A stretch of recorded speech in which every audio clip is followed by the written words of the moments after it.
परम मंगल में परात प्रखलेश्वर अकारण करुणा वरुणालय भक्तवांछा कल्पतरु तड़िद्वत विनिंदित पीतांबरधारी श्री बालकृष्ण लाल की प्यारे गिरधर लाल की परम कृपा से हम आप सब लोग श्री आचार्य महाप्रभु श्री श्यामचरण दास जी महाराज के 332वें प्राकट्य महोत्सव के उपलक्ष्य में सरस निकुंज जयपुर के इस पावन उत्सव में भक्तमाल जी की मधुर कथा श्रवण कर रहे हैं। ये हमारा परम सौभाग्य है। मंच पर विराजमान कथा के प्रमुख श्रोता प्यारे गिरधर लाल जी और श्री सरस बिहारी जी को बारंबार प्रणाम। मंच पर विराजमान हमारे पूज्य सुख संप्रदाय के पूज्य महाराज जी, बड़े भैया जी, हमारे विराजमान सब संत वृंद, हमारे वृंदावन के पूज्य महाराज जी आज पधारे हैं। श्री अनंतानंद जी महाराज, आज महाराज जी पता है क्या बोल रहे थे? बोले पायलट बाबा आए हैं। अभी तक तो आपका नाम फ्लाइट बाबा था, पायलट बाबा और हो गया। तो ऐसे हमारे श्री महाराज जी भी पधारे हैं। हमारे जयपुर के सब रस परंपरा के महापुरुष यहाँ दर्शन देने आते हैं। जयपुर पर बड़ी कृपा है हमारे वृंदावन के ठाकुर जी की। वृंदावन के अलावा कहीं ठाकुर जी को अगर मन लगोए तो जयपुर में ही लगोए। इसीलिए और एक बात आपको बता दें, मानव का मन लगता है प्रकृति से, मानव का मन लगता है मौसम से, मानव का मन लगता है व्यवस्थाओं से, और ठाकुर जी का मन लगता है जनों से, कैसे जन हैं उनसे। हमारा मन जनों से नहीं लगता, हमारा मन तो प्रकृति से लगता है, व्यवस्थाओं से लगता है, मौसम से लगता है। पर ठाकुर जी को तो भक्तों से मन लगता है। जहां अतिशय प्रिय भक्त विराजेंगे वहां ठाकुर जी विराजते हैं। तो जयपुर तो सब चीजों की खान है। यहाँ पे व्यवसाय भी अद्भुत होता है, कला भी अद्भुत है, भोजन भी अद्भुत है, इमारतें भी अद्भुत हैं। और क्या अद्भुत है यहाँ पे? सब अद्भुत ही है। भक्त भी अद्भुत हैं सब। इतमें गोपीनाथ, इतमें गोविंद देव, इतमें राधा विनोदी लाल, चारों तरफ तो ठाकुर जी बैठे हैं आपके। तो इतना सुख आप सब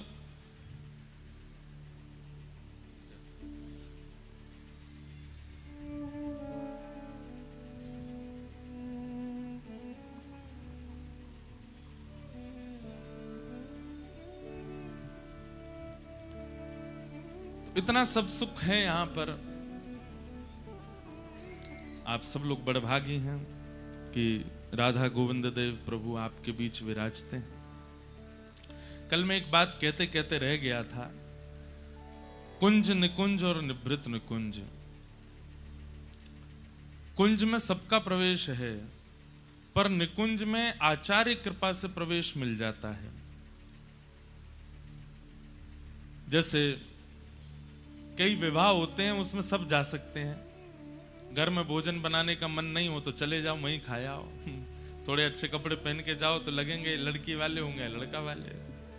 पर कई ब्याह होते हैं, वहां पर पास वगैरह होते हैं, लेकिन फिर भी हम पे पास नहीं है। लेकिन हमारे किसी जानकार के पास है तो हम उसको फोन करते हैं, यार कुछ अच्छा खाना है, हमको भी ले चलो भीतर।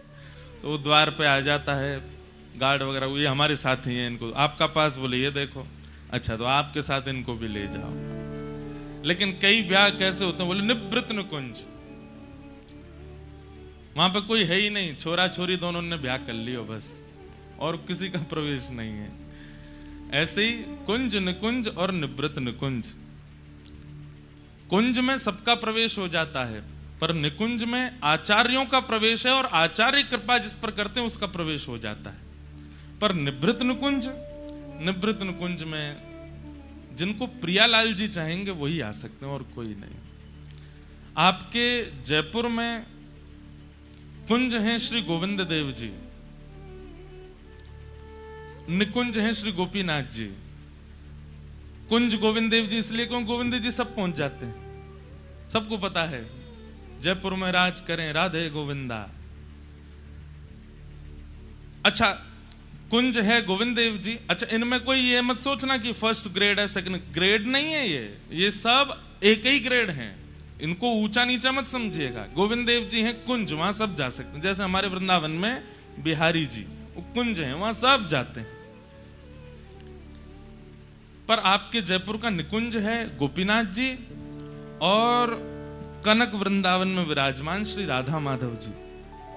कनक वृंदावन दर्शन किए पुराने गोविंद देव जी, वहां तो और भी कम लोग जाते हैं। और आपके जयपुर का निभृत निकुंज है श्री सरस निकुंज। वहां तो वो ही जा सकते हैं जिनको प्रियालाल जी बुलाना चाह रहे होंगे। और अब आप सब लोग कितने भाग्यशाली हैं कि उस निवृत्त निकुंज के उत्सव में आपको आमंत्रित किया है। आप लोग बैठे हैं, कथा सुन रहे हैं, यह आपका सौभाग्य है, मेरा सौभाग्य है। पिछले 2 वर्षों से हमको सेवा करने का अवसर मिल रहा है। जिस स्थान पर आप बैठे हैं, यहां पर 16 वर्ष तक लगातार परम पूजनीय श्री बक्सर वाले पूज्य मामा श्री ने कथा की है। इसी स्थान पर श्री नारायण दास भक्तमाली जी महाराज पूज्य मामा जी। जो लोग जानते हैं वो भाग्यशाली हैं, और जो लोग नहीं जानते हैं वो भाग्य को शाली बनाने के लिए जानिए कौन है मामा जी, पूज्य मामा जी। ऐसा कह दूं तो कोई अतिशयोक्ति नहीं। हमारे पूज्य श्री मलुकपीठ वाले महाराज जी कई आचार्य चरणों को अपने गुरु रूप में देखते हैं। उनमें जो विनम्रता है, हमारे मलुकपीठ वाले महाराज जी में जो विनम्रता का दर्शन आप करते हैं, जो सरलता का दर्शन आप करते हैं, वो विनम्रता और सरलता का प्रसाद उन्हें पूज्य मामा जी से प्राप्त हुआ।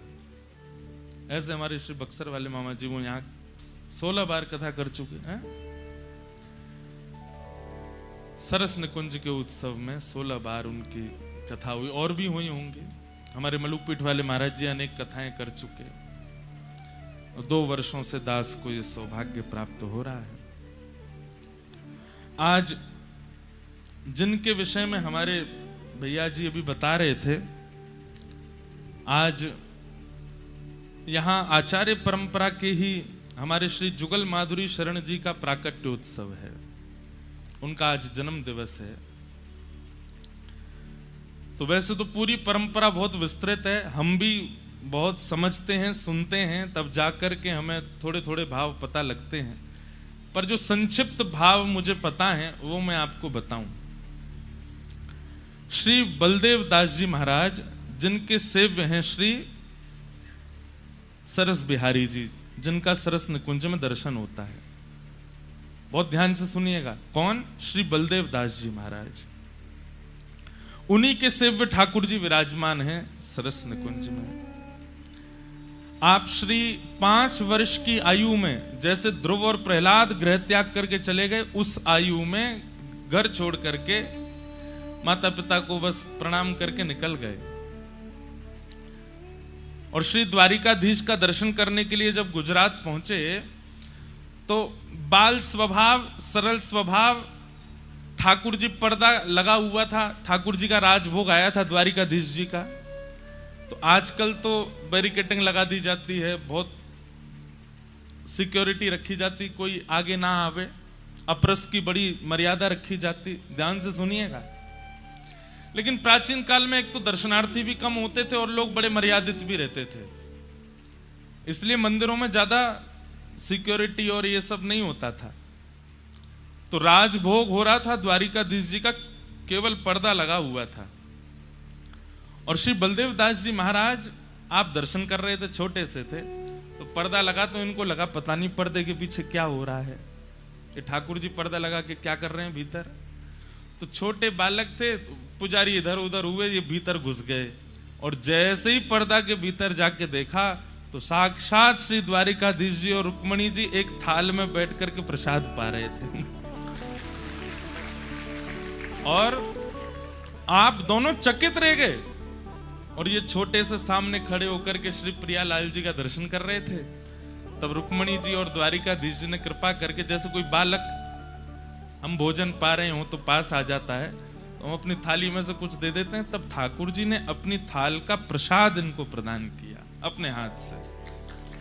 ऐसे श्री आचार्य चरण श्री बलदेव दास जी महाराज परंपरा में आपके पूज्य महाराज जी के श्री परदादा गुरु बड़े दादा गुरुदेव श्री बलराम दास जी महाराज, फिर आपने ही आज्ञा की श्री सरस माधुरी जी को कि आप गृहस्थ आश्रम प्रारंभ करो। इस परंपरा में अब गृहस्थ आश्रम होना चाहिए। आप कहेंगे महाराज जी क्यों आज्ञा की? अरे जब ठाकुर जी आज्ञा दे सकते हैं श्रीमद वल्लभाचार्य जी को, अभी वल्लभाचार्य जी का चरित्र आएगा तो आप लोग सुनेंगे, स्वयं श्रीनाथ जी आज्ञा करते हैं कि आप गृहस्थाश्रम में जाओ, आपको लाला बन के आऊंगा मैं। और श्रीनाथ जी भी नहीं, श्रीमद वल्लभाचार्य जी को श्री पंढरपुर में श्री विठल भगवान आज्ञा करते हैं। चंद्रभागा नदी के तट पर श्री वल्लभाचार्य जी, अब वो चरित्र आएगा तो मैं विस्तार से सुनाऊंगा, वहां पर श्री वल्लभाचार्य जी महाराज विराजमान थे और आपकी भावना नहीं थी गृहस्थाश्रम में जाने की, लेकिन साक्षात श्री पंडरीनाथ भगवान प्रकट भये और प्रकट होकर के बोले कि आप गृहस्थाश्रम में जाओ। तो वल्लभाचार्य जी बोले जय जय आपकी आज्ञा है तो करेंगे, लेकिन कुछ विशेष होगा? तो ठाकुर जी बोले क्यों नहीं होगा, हम आपके लाला बन करके आएंगे, आपके यहाँ पुत्र बन के आना चाहते हैं। तब श्रीमन वल्लभाचार्य जी महाराज का विवाह हुआ और आपके पुत्र श्री विठलनाथ जी के रूप में स्वयं श्री पंडरीनाथ भगवान पधारे, जिन्होंने श्रीनाथ जी के श्रृंगार रस, राग रस, भोग रस सेवा को आगे बढ़ाया। तो जब ठाकुर जी आज्ञा कर सकते हैं गृहस्थाश्रम में जाने की, तो सदगुरु आज्ञा क्यों नहीं करेंगे? तो श्री बलदेव दास जी महाराज ने आज्ञा की सरस माधुरी जी को कि आप गृहस्थ आश्रम में प्रवेश करो। आपने गृहस्थ आश्रम में प्रवेश किया। श्री सरस माधुरी जी के ही कृपा पात्र थे श्री जुगल माधुरी शरण जी महाराज, जिनका आज जन्म दिवस है। सुंदर सुंदर गजलें आप गाते थे बना करके। एक बड़ी सुंदर गजल हमको दिखी तो है, लेकिन वही है कि अभी अभी दिखी है तो इतनी जल्दी बना के कैसे गावे।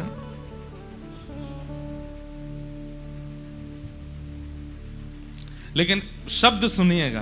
अब जैसी भी हम गावे, महाराज जी क्षमा करियो, गजल गाई नहीं, कभी गाई तो है पर छुप छुप के गाई है। अब मिल गया ना ग्रंथ, आज से गजल ही गानी है।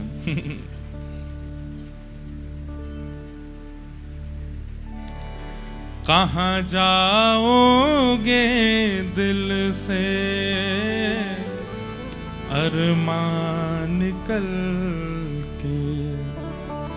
बहुत सारी गजल दिखाई पर हमको ये वाली थोड़ी न भाग गई मन में। अच्छा, इनकी गजल सब ठाकुर जी के लिए और श्री गुरुदेव भगवान के लिए। कहां जाओगे दिल से अरमान निकल के, रहो दिल ही दिल में,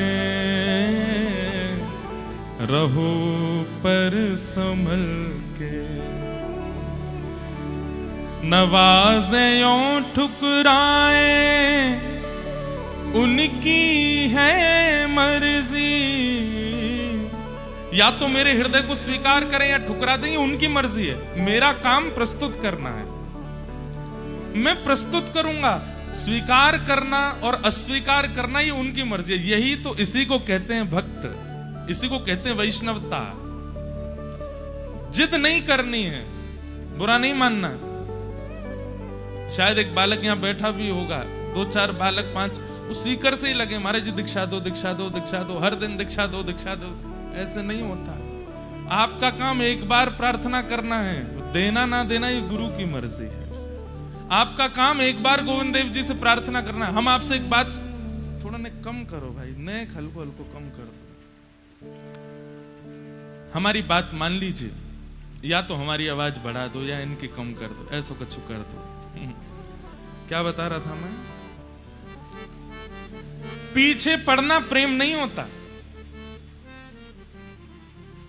जिसका प्रेम होता है ना, वो एक बार प्रस्तुति करता है, एक बार कहता है, सामने वाला स्वीकार करे ये उसकी राजी, अस्वीकार करे ये उसकी राजी। मेरे चित्त में तो प्रेम है ना। पीछे पड़ना प्रेम नहीं होता। नवाजे यो ठुकराए उनकी है मर्जी, बड़ी दूर से हैं हम तो आए हैं चल के। हम तो दूर से चल के आए हैं। स्वीकार करना अस्वीकार करना ये उनकी इच्छा है। और अगले शब्द कितने अच्छे हैं।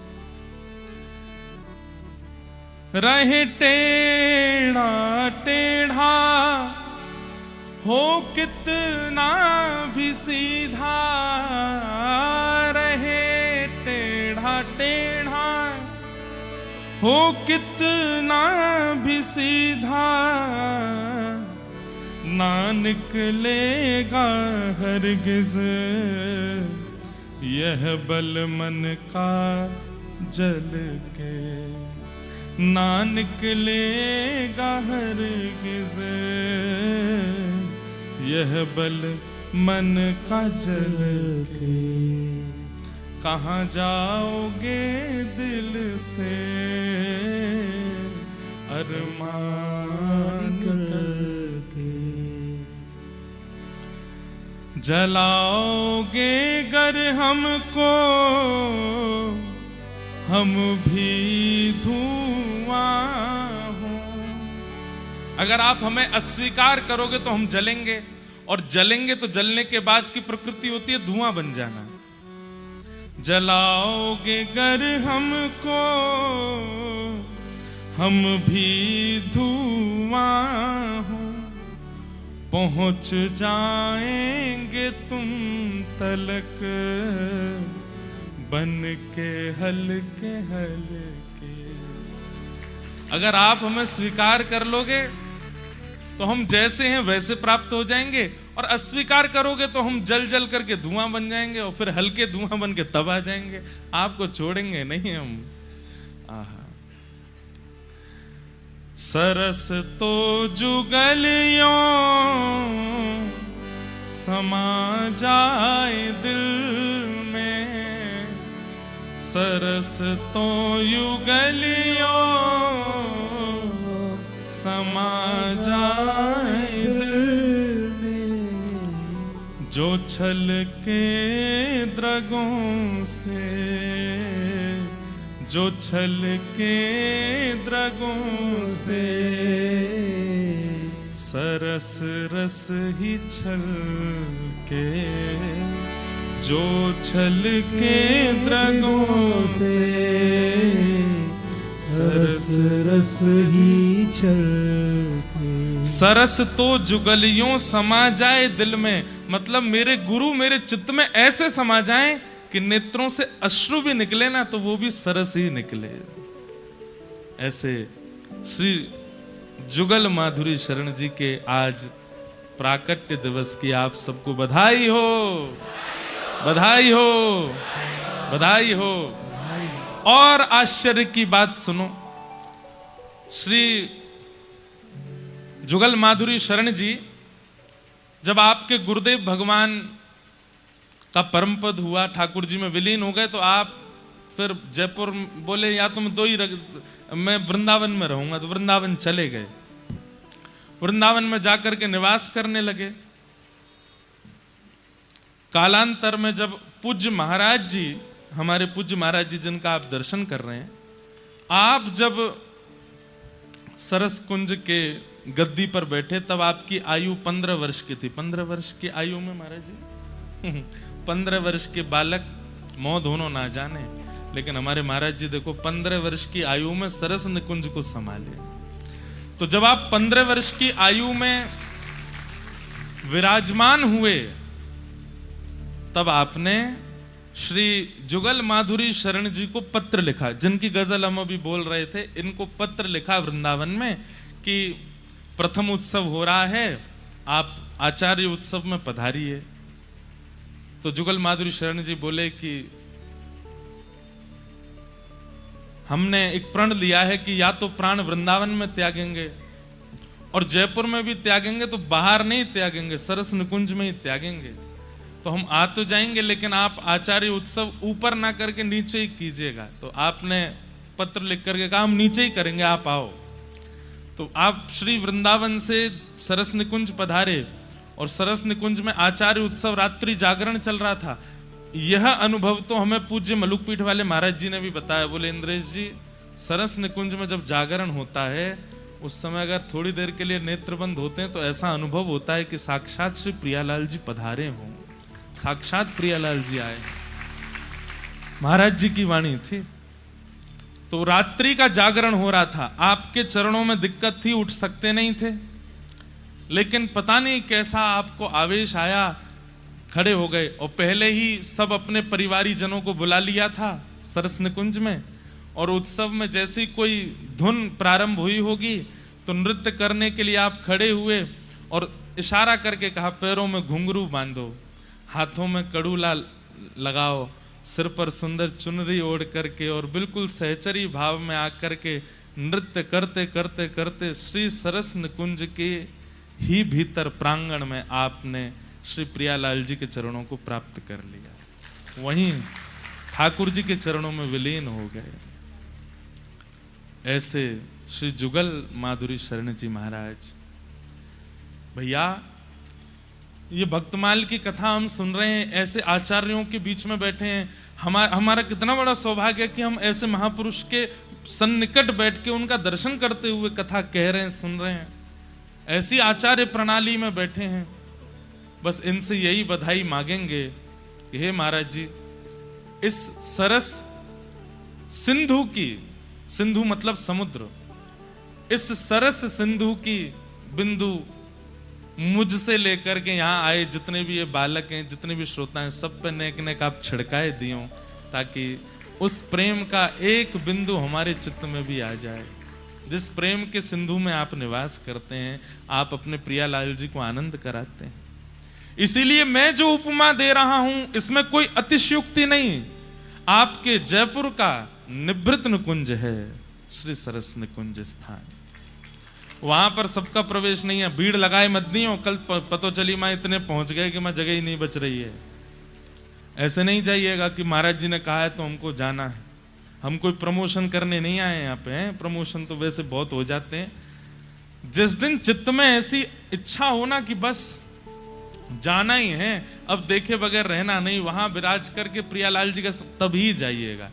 जब रोम रोम आपका बिल्कुल कह रहा हो कि नहीं दर्शन करना है, तभी जाइएगा। ऐसी सुनी सुनाई बात पर विश्वास करके मत पहुंच जाइएगा। अनुभव हो या फिर स्वप्न आज्ञा हो या किसी के कोई मित्र आया वो आकर के कहे चल मेरे संग सरस निकुंज चल रहे हैं, मतलब कोई माध्यम बने तो ही जाइएगा।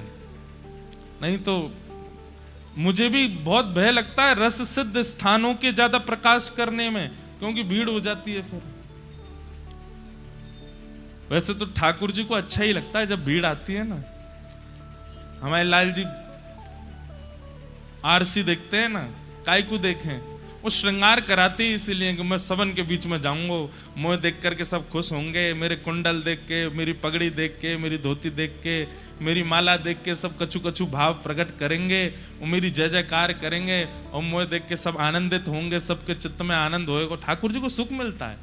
पर केवल मतलब बस चले गए आगे ऐसे भाव से मत जाइएगा, जाइएगा प्रेम युक्त होकर के। ऐसी पूर्ण परंपरा को हम बारंबार प्रणाम करते हैं, बारंबार वंदन करते हैं और श्री जुगल माधुरी शरण जी महाराज को वंदन करते हैं। आज कथा का द्वितीय दिवस है। मन में भाव था 3 आचार्यों पर चर्चा करनी है, तो आज सबसे पहले तो भाव था कि श्री रामानुजाचार्य श्री वल्लभाचार्य जी महाराज के विषय में कुछ कहेंगे, पर फिर कल रात्रि में मन में भाव आया कि सबसे पहले श्रीमन रामानुजाचार्य जी महाराज का चरित्र बोलेंगे। कई लोग यहाँ दीक्षित बैठे हैं जिन्होंने दीक्षा ले रखी है, और कई बालक लाइव भी सुन रहे हैं। हमने आज तक अपने आचार्य चरण का विशिष्ट रूप से परिपूर्ण चरित्र नहीं कहा है, पहली बार कहने जा रहे हैं। हमारी एक बात बहुत ध्यान से सुनिएगा। श्री आचार्य चरण श्री रामानुजाचार्य जी महाराज का चरित्र रस सिद्ध महापुरुषों से थोड़ा भिन्न हो सकता है। उसमें भिन्नता का कारण क्या है?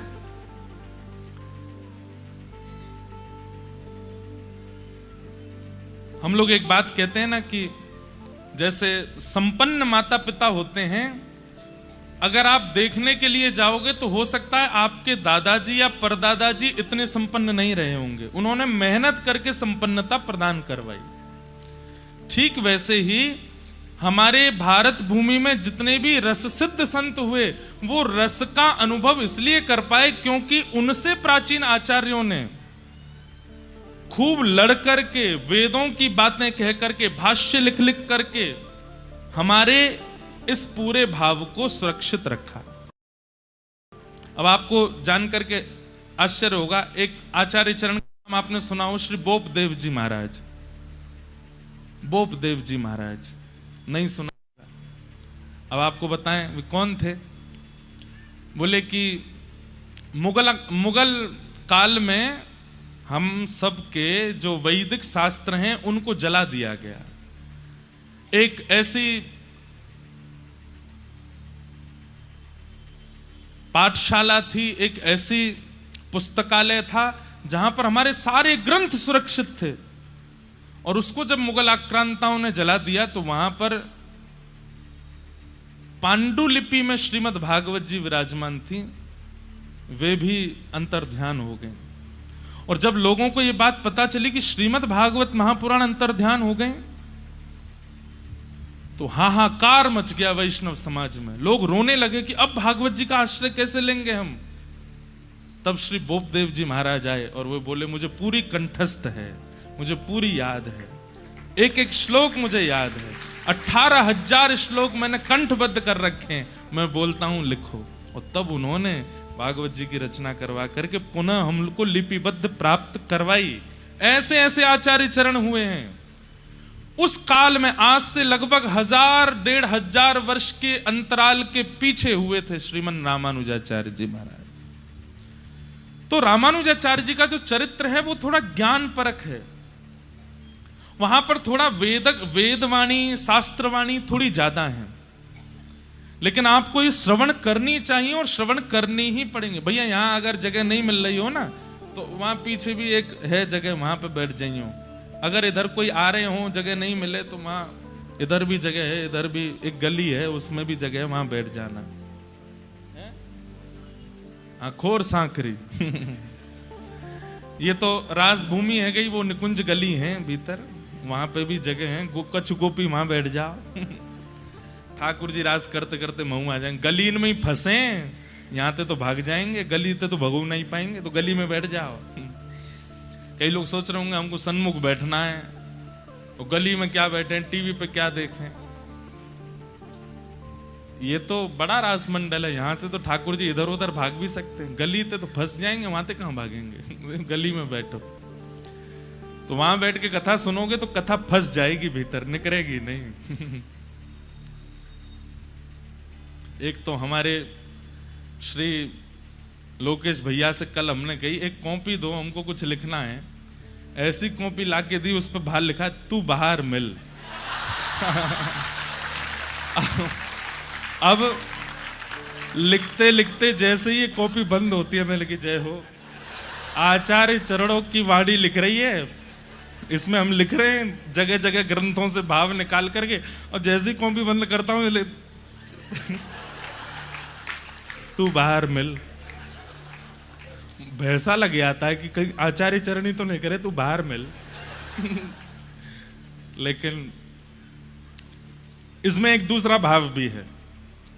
भीतर तो आचार्य चरणों के चरित्र विराजमान हैं, और आचार्य चरणों के, भक्त चरणों के जब चरित्र सुनते हैं, लिखते हैं, तो निवृत्त निकुंज में प्रवेश हो जाता है। और जैसे ही चरित्र बंद करते हैं तो ये शब्द पढ़ के लगता है कलयुग ललकार रहा है। बोले जब तक निकुंज में सुरक्षित है, नहीं तो तू बाहर मिल, तब मैं दिखाऊं। तो अभी तो तू निकुंज में है, अभी तो तू आचार्य शरणागति में है, अभी मैं तेरा कछु ना बिगाड़ सकूं, लेकिन तू बाहर मिल। तो ये भी एक बढ़िया किताब लाए, तू बाहर मिल। ले एक अंदर एक और चीज लिखी है, guns don't kill people, I kill people. अद्भुत किताब लेकर के आए हमारे लोग। तो पीछे न्योर कर रखी है। जय हो। तो इसलिए बहुत सावधानी से श्रवण कीजिएगा। और यहां जिन आचार्यों पर हम चर्चा करने वाले हैं, तीनों ही विषय बहुत सेंसिटिव हैं। श्रीमन रामानुजाचार्य जी महाराज, श्रीमन चैतन्य महाप्रभु और श्रीमन वल्लभाचार्य जी महाराज, तीनों ही सेंसिटिव हैं, आपके लिए भी मेरे लिए भी। आपके लिए क्यों? यदि एक सूत्र भी आपसे छूटा तो आप पूरे विषय में खो जाओगे। और मेरे लिए सेंसिटिव क्योंकि अगर एक शब्द भी इधर उधर बोला तो संप्रदाय वाले मुझे नहीं छोड़ेंगे। तुम ऐसा कैसे बोल रहे हो, ये बात तुमने ऐसे कैसे कह दी, ऐसे कैसे कह दी। तो थोड़ा पिछले 10-15 वर्षों में जब से सोशल मीडिया एक्टिविटी शुरू हुई है, संप्रदायों में थोड़े लड़ाई झगड़े शुरू से भी बहुत ज्यादा हो गए। इसलिए हम लेकिन इन सब मतों को इसलिए नहीं कह रहे हैं कि हमें किसी संप्रदाय को बड़ा, छोटा या विशिष्ट बताना है। हमें केवल आचार्य चरण की रहनी सुननी है, आचार्य चरण की कथनी सुननी है, और उनमें से जो हमारे जीवन में आ सके उसको करना है। इसलिए जो रामानुजी वैष्णव बैठे हैं उनसे भी मेरी प्रार्थना कि जब चैतन्य महाप्रभु का चरित्र है तो उनसे भी सीखिएगा, जब श्रीमद वल्लभाचार्य जी का चरित्र है तो उनसे भी सीखिएगा, जब सरस माधुरी जी की चर्चा हो तो उनसे भी सीखिए, हरिराम व्यास जी की चर्चा हो तो उनसे भी। ये मत सोचिएगा कि ये तो अन्य संप्रदाय के, इनकी बात हम कैसे माने। हाँ, कुछ नियम ऐसे हैं, उन नियमों में अपने संप्रदाय के भाव, अपने गुरु की आज्ञा माननी है, पर रहनी करनी, और सबसे बड़ी बात ठाकुर जी को प्रसन्न करने के व्यवहार, ये आप सब संप्रदायों से ले सकते हो। समझ में आ गई बात? तो ऐसे ही श्री रामानुज संप्रदाय, जिस संप्रदाय में हमारी दीक्षा है, जिस संप्रदाय में कई सारे बालक यहां बैठे हैं जिनकी दीक्षा हुई है और जो लेना चाहते हैं, ऐसे श्री रामानुजाचार्य जी महाराज। आइए उनको प्रणाम कर लेते हैं, फिर उनके चरित्र को सुनेंगे। श्री नाभाजी महाराज छप्पे में वर्णन करते हैं।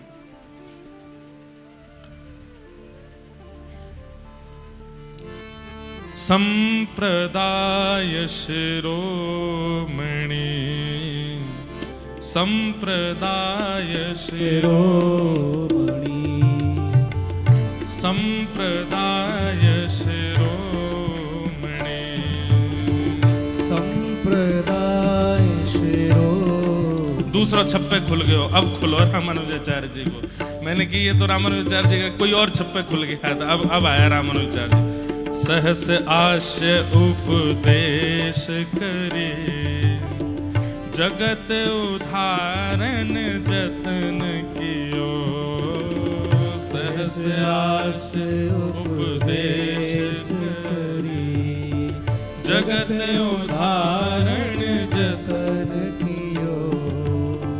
गोपुर है आरूढ़ उच्च स्वर मंत्र उच्चारो।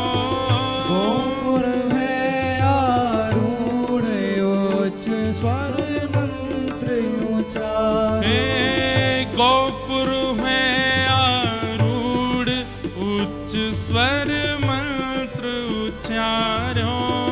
गोपुर है आरूढ़ उच्च स्वर मंत्र उच्चारो। हे सूते नर पर जागी 72 श्रवण निधार्यो जागे 72 तितने गुरुदेव पद्धति भई न्यारी न्यारी तितने गुरुदेव पद्धति भई गुरु तारक शिष्य प्रथम भक्ति वपु मंगलकारी गुरु तारक शिष्य प्रथम भक्ति वपु मंगलकारी कृपण पाल करुणा समुद्र रामानुज सम नहीं बियो कृपण पाल करुणा समुद्र रामानुज सम नहीं बियो हाँ सहस आस उपदेश करी जगत उदाहरण जतन कियो सहस आस उपदेश करी जगत उदाहरण जतन कियो हे सहस आस उपदेश करी जगत उदाहरण जतन कियो सहस आस उपदेश करी जगत उदाहरण जतन कियो हे गोपुर है आरूढ़ उच्च स्वर मंत्र उच्चारो गोपुर में आरूढ़ उच्च स्वर मंत्र उच्चारो गोपुर में आरूढ़ उच्च स्वर मंत्र उच्चारो गोपुर है आरूढ़ उच्च स्वर मंत्र उच्चारो सहस आश उपदेश करे जगत उदाहरण जतन कियो सहस आश उपदेश करी जगत उदाहरण जतन कियो हे सहस आश उपदेश करे जगत उदाहरण तरण कियो सहस आस उपदेश करी जगत उदाहरण जतन कियो शेषावतार भाष्यकार श्री रामानु स्वामी जी महाराज की जय सहस आश उपदेश करी जगत उदाहरण जतन कियो गोपुर हुए आरूढ़ उच्च स्वर मंत्र उचारो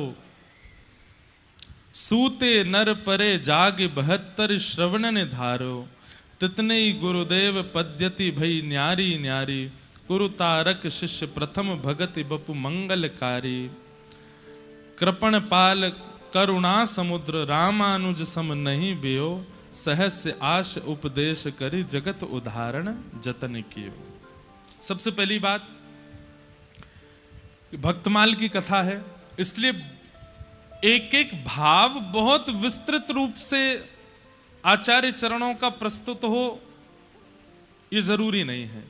जो मूलतः दूसरों में भक्ति का संचार करे वही भाव यहां कहे जाएंगे। श्री रामानुजाचार्य जी कौन है? जितने भी आचार्य चरण पृथ्वी पर पधारे हैं ये निश्चित ही ठाकुर जी के ही कोई अनुचर आते हैं, ठाकुर जी ही किसी को भेजते हैं या ठाकुर जी स्वयं आते हैं। ऐसे ही श्री रामानुजाचार्य जी कौन है? ये शेषावतार हैं, भगवान के शेषनाग। ठाकुर जी पौड़े हैं शेषनाग के ऊपर, और तभी ठाकुर जी को हम जीवात्माओं की स्थिति पर बड़ी चिंता हुई।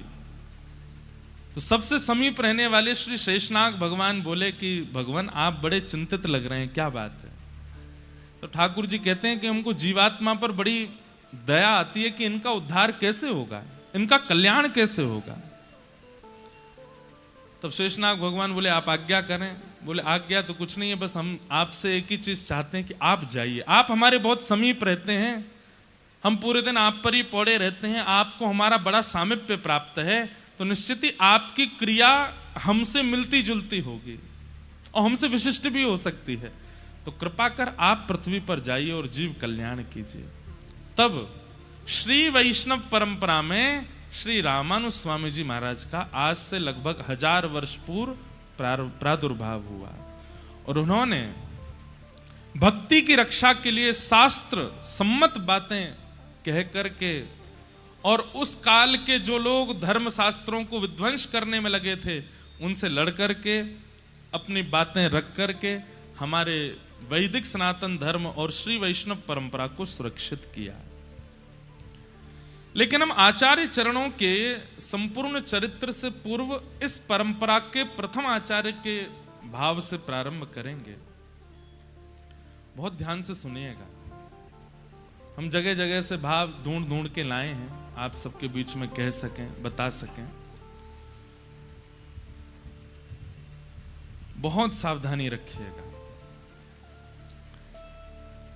भगवान के एक नित्य पार्षद हैं और उन पार्षद का नाम है श्री विश्वक्सेन जी महाराज, जो ठाकुर जी के नित्य पार्षद भी हैं और ठाकुर जी जैसे ही हैं। श्री विश्वक्सेन जी, विश्वक्सेन जी महाराज पृथ्वी पर सटकोप स्वामी जी के रूप में प्रकट हुए, जो कि श्री वैष्णव परंपरा के प्रथम आचार्य हैं, श्री सटकोप स्वामी जी महाराज। दूसरे भगवान के जो गरुण जी हैं, श्री गरुण जी महाराज मधुर कवि जी के रूप में पृथ्वी पर प्रकट हुए। ये दो नाम याद रखिएगा, एक सटकोप स्वामी जी और दूसरे श्री मधु कवि जी, मधुर कवि जी। तो भगवान के जो गरुण जी हैं वे मधुर कवि जी के रूप में प्रकट हुए और श्री विश्वक्सेन जी महाराज वो सटकोप जी के रूप में प्रकट हुए। सटकोप जी के प्रादुर्भाव का चरित्र बहुत सुंदर है। सबसे आश्चर्यजनक बात यह है कि आपका पृथ्वी पर आगमन कब हुआ था? जब ठाकुर जी को यहां से लीला प्रस्थान किए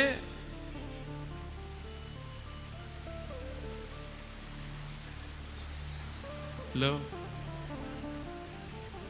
ठाकुर जी प्रसन्न हो रहे हैं कि हमारे प्रियजनों के चरित्र गाए जा रहे हैं। बहुत ध्यान से सुनिएगा, बहुत सावधानी से सुनिएगा।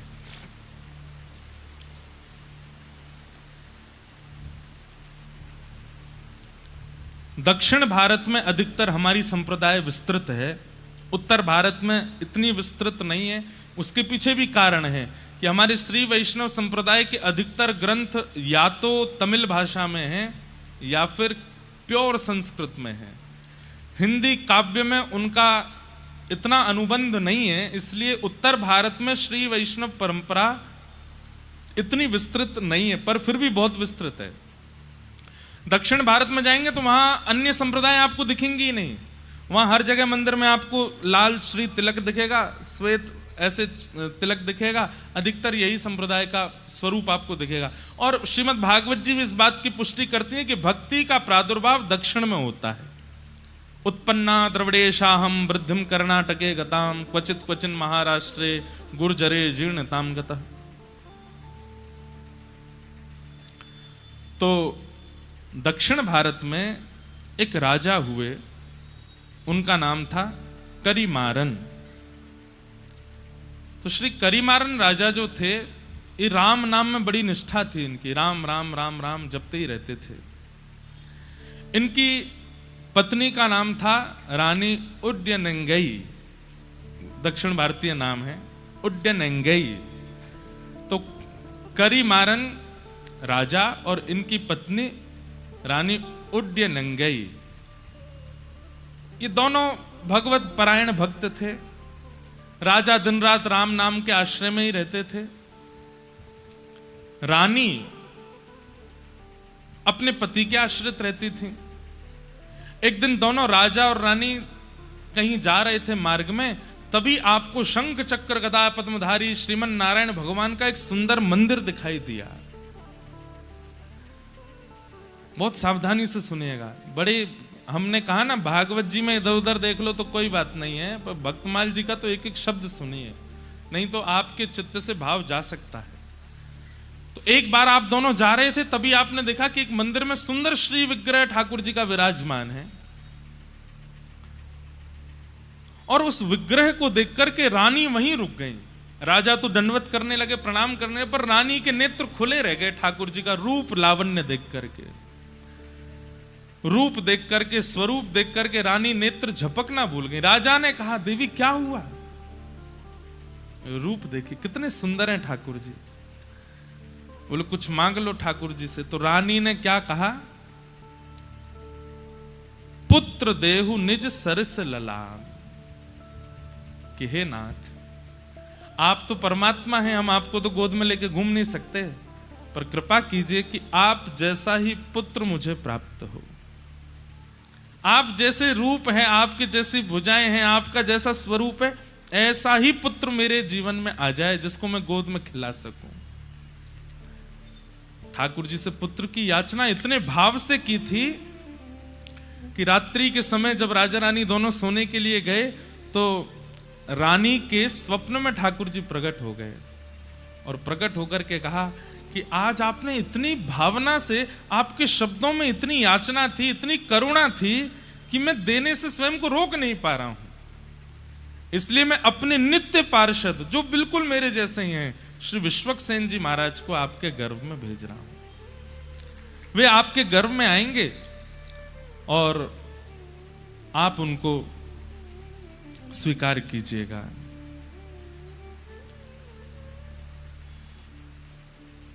गर्भ में श्री विश्वक्सेन जी आ गए, लेकिन इनका नाम सटकोप क्यों हुआ?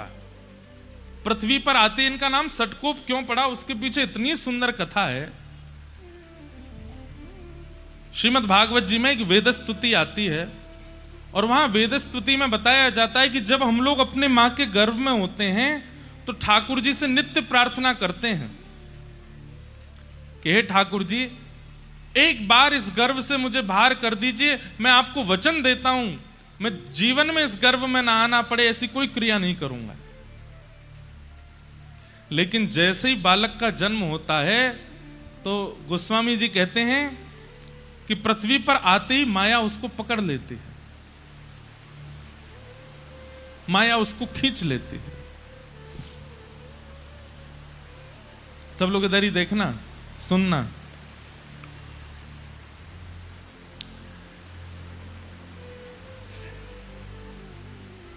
भूमि परत बा डाबर पानी, जनु जी वही माया लपटानी। जीव जब तक मातृ गर्भ में होता है वो परम भागवत होता है, ठाकुर जी से उसकी बातें होती हैं। श्रीमद् भागवत जी के कपिल देवूति संवाद में इस बात का प्रस्तुतिकरण है कि उसकी ठाकुर जी से चर्चा होती है। लेकिन जैसे ही उसका जन्म होता है, माया उसको ऐसे पकड़ती है, संसार उसको ऐसे पकड़ने लगता है कि फिर वो धीरे धीरे ठाकुर जी से जितनी उसकी चर्चा हुई सब भूल जाता है। लेकिन विश्वक्सेन जी महाराज जी के साथ ऐसा नहीं हुआ। आपका जैसे ही जन्म हुआ तो जन्म लेने के अगले क्षण ही जैसे ही माया आपके ऊपर आक्रमण करने के लिए आई, तो एक तो होता है बालक रोता है, जन्म लेते ही रोता है, पर आपने रुदन ना करते हुए उस सठ माया के ऊपर कोप किया। बालक जन्म लेते गुस्सा करता है, वो जन्म लेते ही क्रोध किया और माया को सतर्क कर दिया कि सावधान हो जाओ, मुझ पर आक्रमण मत करना, मेरे पास मत आना, मेरे समीप आने की कोई जरूरत नहीं है। तभी इनका नाम पड़ गया सठ कोप। सठ माया के ऊपर जिन्होंने कोप किया, ऐसे श्री सठकोप जी महाराज, ये हमारे आचार्य चरण हुए। और भैया देखो, जल अगर आप पे गिर जाए ना, तो हम एक बात कहते हैं, कथा में ये इधर उधर की जो गतिविधि, प्राकृतिक गतिविधि होती हैं, ये इसलिए होती हैं ठाकुर जी आते हैं कथा में। तो वो ऐसे नहीं आते, ऐसे करके आते हैं। लाइट चली जाना, पंखा बंद हो जाना, वाह।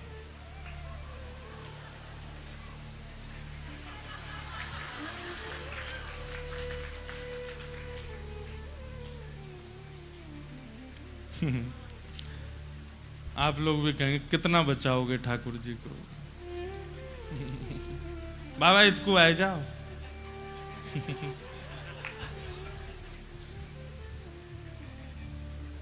क्या बता रहा था मैं? हाँ, तो आपका नाम सटकोप क्यों पड़ा? क्योंकि सठ माया के आते ही आपने उसके ऊपर कोप किया और उसको कह दिया, संसारी जीवों पर अपनी माया चलाना, मेरे ऊपर तुम्हारा आक्रमण नहीं हो सकता। इसलिए आपका नाम सटकोप हुआ। सटकोप जी का जन्म हुआ, पर जन्म लेते ही इन्होंने अपनी माता जी का दुग्धपान भी नहीं किया। 10 दिन तक दुग्धपान नहीं किया। और जब 10 दिन तक दुग्धपान नहीं किया तो माता जी पिताजी बड़े चिंतित हो गए। खूब चेष्टाएं की, खूब याचनाएं की, खूब नियम बनाने का प्रयास किया, लेकिन नहीं पिया दुग्ध।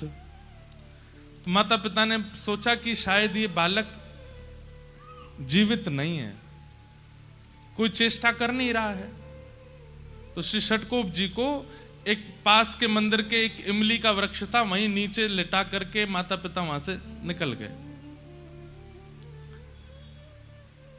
वो तो यही चाह रहे थे, माया में फंसने थोड़ी आए हैं, वो तो जीव उद्धार करने के लिए आए, हम लोगों के कल्याण के लिए आए हैं। इमली के वृक्ष के नीचे ही आप रहे। अब आप विचार करिए कितने दिन रहे होंगे वहां। 13 वर्ष तक वहीं रहे। जन्म लेने के 10 दिन बाद से लेके 13 वर्ष तक वहीं बैठ करके आप हरि शरणागति, हरि भजन करते रहे, हरि स्मृति करते रहे। दूसरी भाव, हमारे श्री वैष्णव संप्रदाय में श्री षटकोप स्वामी जी ऐसे महापुरुष हुए जो कि श्री किशोरी जी के भाव से युक्त थे, श्री राधा रानी के भाव से। आप निरंतर श्री राधा रानी के भाव में ही निमग्न रहते थे, किशोरी जी का स्मरण करते रहते थे।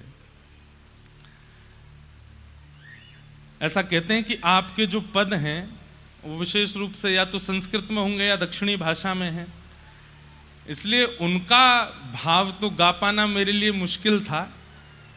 तो हमने पिछले साल जो लोग कथा में आए थे उनको पता होगा, हमने कहा था कि अपने रामानुज संप्रदाय में पद हम निवेदित करेंगे अपने आचार्यों को लिख करके। तो आज एक पहला पद लिखा है हमने अपने संप्रदाय के आचार्यों के लिए। श्री षटकोप स्वामी जी, आपकी स्थिति कैसी है? आप किशोरी जी से याचना करते हैं, किशोरी जी का चिंतन करते हैं, और कभी तो आप भाव से अयोध्या पहुंच जाते हैं और अयोध्या में जाकर के आप देखते हैं कि हाथी की सवारी पर श्री राघवेंद्र सरकार बैठे हैं, बड़े बड़े ऋषिजन आगे पीछे चल रहे हैं, कोई चमड़ उड़ा रहे हैं, कोई पंखा चल रहे हैं, जिसके कारण राघव जी का मुखमंडल दिख नहीं रहा। तो षटकोप जी इतने व्याकुल हो जाते हैं कि राघव मुझे दिख क्यों नहीं रहे। आप स्वयं वहां पहुंचे नहीं हैं, मानसी में वहां पहुंच जाते हैं। तभी आप विचार करते हैं कि अयोध्या के तो राजा हैं, ये राजा तो आसानी से मिलते नहीं हैं, लाला के पास चलो। तो तुरंत मानसी में ही आप वृंदावन पहुंच जाते हैं और वृंदावन जाकर के आप लाला का स्मरण करते हैं। तभी आप क्या देखते हैं अपनी मानसी में? एक गोपी खूब सारी गैयान को गोबर एक पात्र में भर के थाड़ी है। वैसे तो नित्य गोबर उठा लेती है, लेकिन आज उसको पता चल गया है कि इसी मार्ग से श्याम सुंदर आने वाले हैं। तो मन में विचार कर रही है कि मैंने कछु ऐसा नाटक करूं कि लाला को मेरे पास आना पड़े। तो नीचे परात रखी है गोबर की और वहां में हाथ लगाए करके ऐसा, अरे ये तो बड़ो भारी है, मोते तो उठ ही नहीं रहो, अरे कोई नेक आए के या को उचवाए दो या को नेक उठवाए दो। षटकोप स्वामी जी के मानसी में ये चिंतन होता है। इतने में ही दूर गैया चराते हुए आ रहे श्याम सुंदर, उनको देख करके तो वो गोपी और नाटक करती है, ऐसे उठाते उठाते गिर जाती है। अरे ये तो बड़ा भारी है, आज तो कोई मेरी मदद करे ही ना रो, या को कौन उचवाए को। इतने में ठाकुर जी आए, बोले मैं उचवाए दूं। तो गोपी तो है 80 वर्ष की और लाला है 5 वर्ष को, नेक 100। ठाकुर जी कह रहे हैं मैं उचवाए दूं।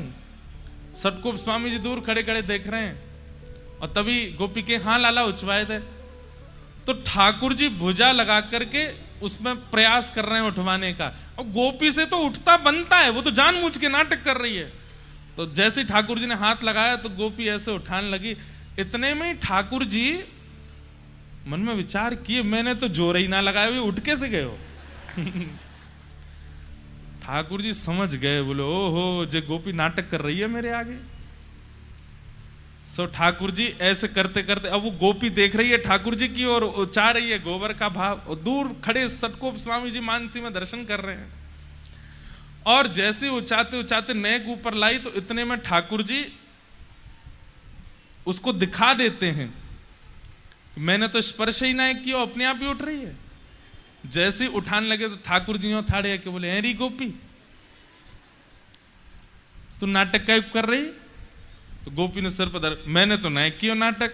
बोले अच्छा, मैंने तो जोर ही ना लगाया, या मैं फ्री उच कैसे गई ऊपर तक। और दूसरी बात, मैंने जोर लगाया भी होगा तो तेरी कमर तक मेरे हाथ में वाते ऊपर कैसे चली गई जी। तो गोपी बोली नहीं नहीं वो तो ऐसे ही आ गई। नहीं ना बता, ठाकुर जी ने वहां को एक हाथ पकड़ लिया। बोले मैं बता के जा, तो झूठ कैसे बोल रही यहाँ पे। सटकोप स्वामी जी के नेत्र सजल हो रहे हैं, अब क्या करेंगे ठाकुर जी। तो गोपी का हाथ छोड़ नहीं रहे, बोले मैं बता के जा। अब गोपी यही तो चाह रही थी ये मुझसे बात करें, मेरे सामने खड़े हो, मेरा हाथ पकड़ लें।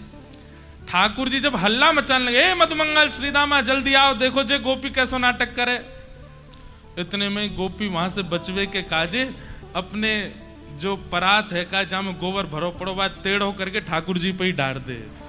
तो सिर से लेके नीचे तक ठाकुर जी गोबर में सन गए, और जैसे ही गोबर में सने तो हाथ छोड़ दिया, गोपी माते भाज गई। और श्री सटकोप स्वामी जी इस लीला का दर्शन करके चरणों में प्रणाम करते हैं। सोचिए, माया पर कोप किया उन्होंने, लेकिन भावना से कितने सरल हैं, मानसी से कितने निर्मल हैं। इसलिए आपका निजी नाम नम्मालवार, आपका प्रकट नाम तो है श्री सटकोप, पर हमारे जैसे यहां पे अष्ट सखा होते हैं ना उत्तर भारत में, ऐसे दक्षिण में ठाकुर जी के आलवार हैं, भक्तों को ही आलवार कहा गया। तो आप जो हैं वो नम्मालवार आपका नाम है आलवारों में। आप किशोरी जी के ध्यान में ही रहते, श्री जी के ध्यान में ही रहते। एक बार की बात है कि ऊखल बंधन लीला जो भागवत जी में आती है ना, मैया ने लाला बांध दियो, आप कथा सुन रहे थे, और कथा में जैसी ऊखल बंधन लीला सुनी, सुनते ही मूर्छित हो गए। किस बात से मूर्छित हो गए। बोले मैया लाला से यूं कह गई, आज तो को रोटी नहीं मिलेगी, आज तो को मक्खन नहीं मिलेगा। तो मैया के इस कोप को ठाकुर जी कैसे ले रहे होंगे। ठाकुर जी कितने सरल हैं, कितने सहज हैं, कितने निर्मल, उन पर कोप कर रही है मैया।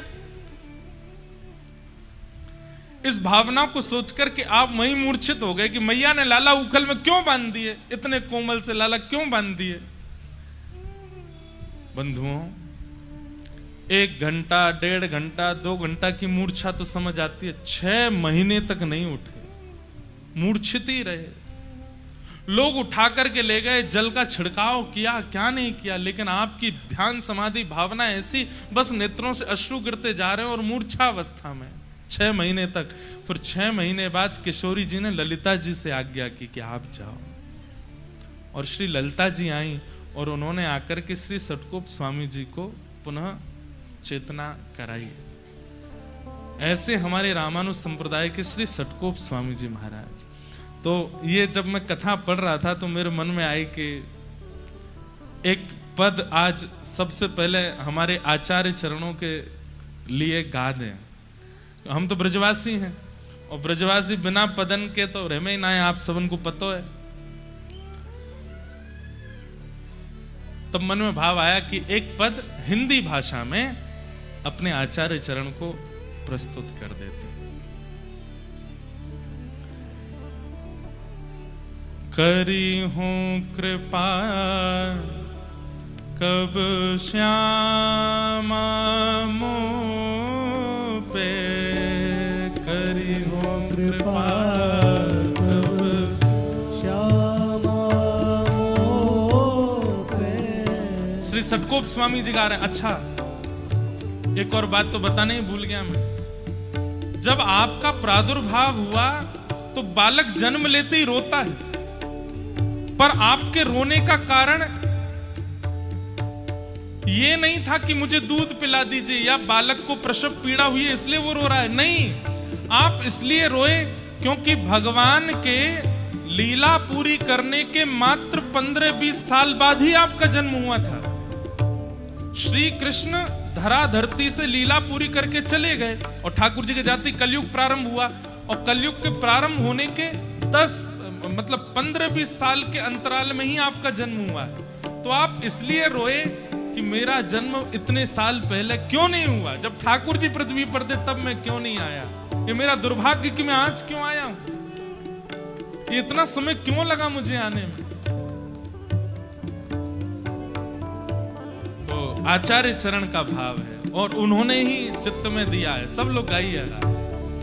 करी हूं कृपा कब श्यामा मोह पे, करी हूँ कृपा कब श्यामा मोह पे। करी हूँ कृपा कब श्यामा मोह पे, करी हूँ कृपा कब श्यामा मोह पे। जैसी कृपा ललिता पर कीनी, जैसी कृपा ललिता पर कीनी। जैसी कृपा ललिता पर कीनी, जैसी कृपा ललिता पर कीनी। महल टहल सेवा सब पाए, महल टहल सेवा सब पाई। महल टहल सेवा सब पाए, महल टहल सेवा सब पाई। खरी हूँ कृपा कब श्यामा मोह पे, करी हूँ कृपा कब श्यामा मोह पे। करी हूँ कृपा कब श्यामा मोह पे, करी हूँ कृपा कब श्यामा। हे किशोरी जी, जैसी कृपा आपने ललिता जी पर की है और उन्हें अपनी महल टहल की सेवा प्रदान की है, ऐसी कृपा मुझ पर कब करेंगी आप?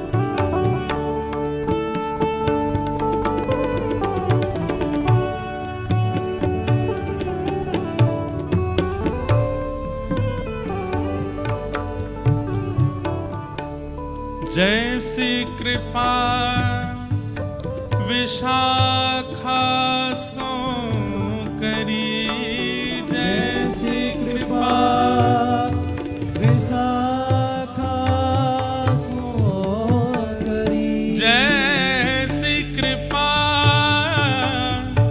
विशाखा सो करी जैसी कृपा विशाखा सो करी निज सेवा सब पानी निज सेवा सब पानी पानी। ललिता जी प्रधान सखी हैं किशोरी जी की, लेकिन श्री विशाखा जी प्रधान नहीं है। फिर भी किशोरी जी अगर कह दें मुझे वहां जानो है तो ललिता जी कहेंगी जी श्री जी। किशोरी जी कह दें मुझ को वहां बैठना हो तो ललिता जी कहेंगी ठीक है श्री जी। लेकिन अगर किशोरी जी कहीं जा रही हैं और विशाखा जी कहते नहीं जाना तो किशोरी जी जा नहीं सकती हैं। विशाखा जी का इतना अधिकार है। श्याम सुंदर द्वार पर खड़े हैं और विशाखा जी ने अगर मना कर दिया कि नहीं द्वार नहीं खुलेंगे तो खुलेंगे ही नहीं। ललिता जी प्रधान सखी हैं, पर निकुंज की एक प्रकार से देखा जाए तो गतिविधियों पर पूर्ण अधिकार, पूर्ण कमान श्री विशाखा जी की रहती है। जैसी कृपा विशाखा सुकीनी जैसी कृपा विशाखा सो करी निज सेवा सब पानी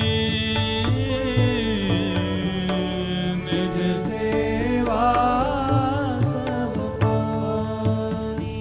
पानी करी हूँ कृपा कब श्यामा मोह पे करी हूँ कृपा कब श्यामा मोह पे करी हूँ कृपा कब श्यामा मोह पे करी हूँ कृपा कब श्यामा मोह पे ऐसी कृपा सठ कोप पे कीजे ऐसी कृपा कोप पे कीजे ऐसी कृपा सठ कोप पे कीजे ऐसी कृपा सतकोप पे कीजे श्री वृंदावन रस रानी रानी श्री वृंदावन रस श्री वृंदावन रस रानी रानी श्री वृंदावन रस रानी रानी करी हो कृपा कब श्यामा मोह पे करी हो कृपा कब श्यामा मोह पे करी हो कृपा कब श्यामा मोह पे करी हो कृपा कब श्यामा मोह पे जैसी कृपा ललिता पर कीनी जैसी कृपा ललिता पर कीनी महल टहल सोई पानी पानी महल टहल सोई पानी करे हो कृपा कब श्यामा मोह पे करे हो हो कृपा कब श्यामा मोह पे करी हो कृपा कब श्यामा मोह पे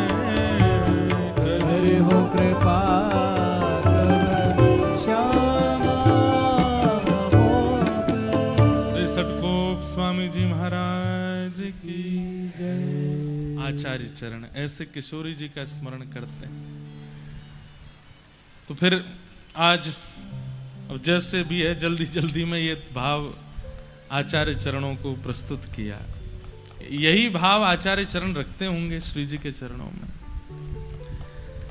तो ऐसे राधा भाव में विभोर रहते थे आप, और मानसी में श्री लाल जी की और श्री राघव जी की निज लीलाओं का अनुभव करते थे।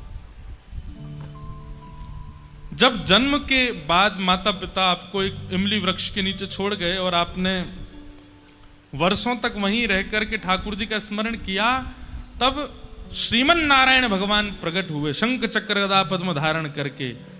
और हमारे श्री वैष्णव संप्रदाय में जो मूल मंत्र आपको गुरुदेव देते हैं, अष्टाक्षर मंत्र, जो 8 अक्षर का मंत्र आपके आचार्य गुरुजनों ने दिया होगा या जिन्होंने हमसे दीक्षा ली उनको प्राप्त हुआ होगा, ये प्रथम बार श्री ठाकुर जी ने सटकोप स्वामी जी को प्रदान किया। सुनने में वो 8 अक्षर लगते हैं और बड़ा सरल लगता है, ऐसा लगता है कि ये तो बड़ा सामान्य साधारण सा, पर नहीं है। एक एक अक्षर की व्युत्पत्ति और एक एक अक्षर का प्रभाव इतना अद्भुत है। अभी रामानुजाचार्य जी का प्रसंग शुरू होगा तब पता चलेगा कि उस मंत्र की विधि क्या है, उस मंत्र का रहस्य क्या है। मंत्र को गोपनीय रखना चाहिए, कभी किसी को नहीं बताना चाहिए। आप जितना जप तप करते हैं, जैसे ही किसी के सन्मुख आप मंत्र का बोलते हैं तो गुरु दीक्षा से अब तक जितनी बार जप किया सब विश्राम हो जाता है। इसलिए किसी के भी सन्मुख अपने गुरु मंत्र का उच्चारण नहीं करना चाहिए, गुरु के द्वारा प्रदत्त भाव का उच्चारण नहीं करना चाहिए। चाहे आप किसी भी परंपरा में हैं, अपनी परंपरा के गुरु प्रदत्त मंत्र का उच्चारण नहीं करना है।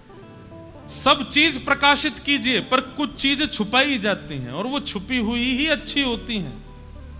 अब लोग कहें कि नहीं इतना बड़ा पेड़ खड़ा हो गया, इसकी जड़ निकालो, बाहर निकालो, हमें तो देखनी है जड़ कैसी है। जड़ निकालते ही पेड़ तो नीचे गिर जाएगा ना, पेड़ तो नष्ट हो जाएगा ना, ना वो पुष्पित होगा ना वो फलित होगा। इसलिए जड़ तो गोपनीय ही अच्छी होती है। ऐसे ही बड़ी बड़ी इमारतें बनी हों, उसकी नींव तो गोपनीय अच्छी। अब कोई कहे मुझे नींव देखनी है कैसी है, उसके लिए तो धराशायी करना पड़ेगा ना 12 मंजिल को। ठीक वैसे ही आपकी भक्ति की स्थिति जितनी आगे बढ़ती जाएगी वो तभी बढ़ेगी जब आप अपने गुरु मंत्र रहस्य को गोपनीय रखोगे। वो भले ही सामान्य है, भले ही बहुत सरल है, पर वह रहस्य अद्भुत है, इसलिए उसको किसी को नहीं बताना चाहिए। तो वही अष्टाक्षर मंत्र सबसे पहले श्रीमन नारायण भगवान ने प्रकट होकर के श्री सटकोप स्वामी जी को प्रदान किया, और उसी मंत्र का उच्चारण आप निरंतर करते रहते हैं।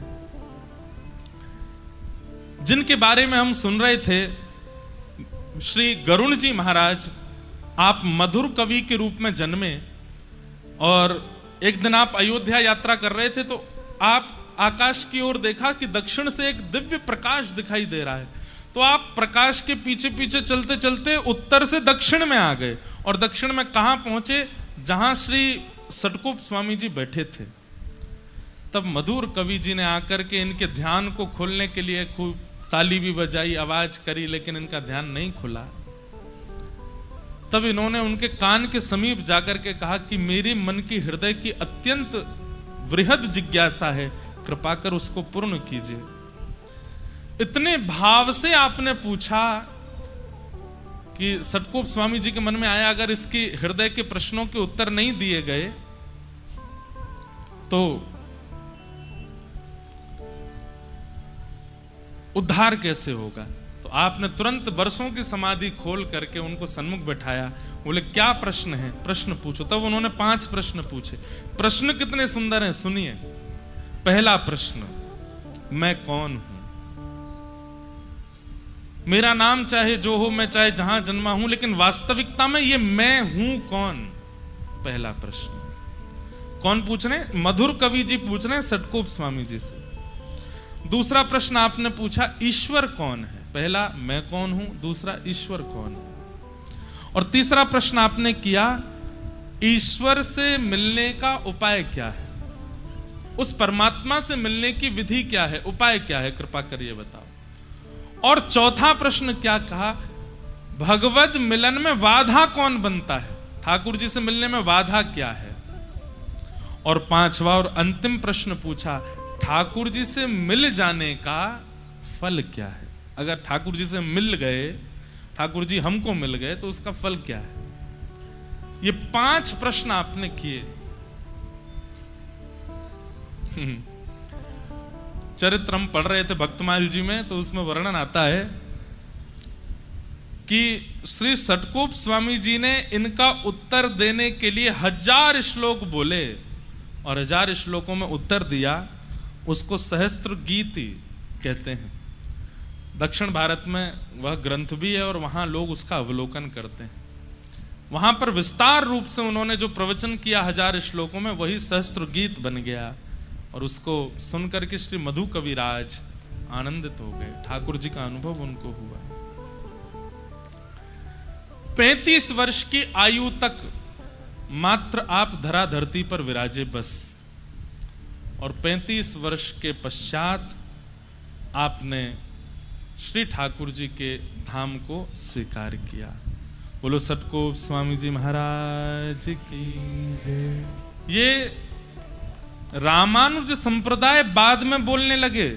पहले संप्रदाय का नाम श्री संप्रदाय है। क्या नाम है? श्री संप्रदाय। और श्री संप्रदाय के प्रथम आचार्य श्री षटकोप स्वामी जी हुए।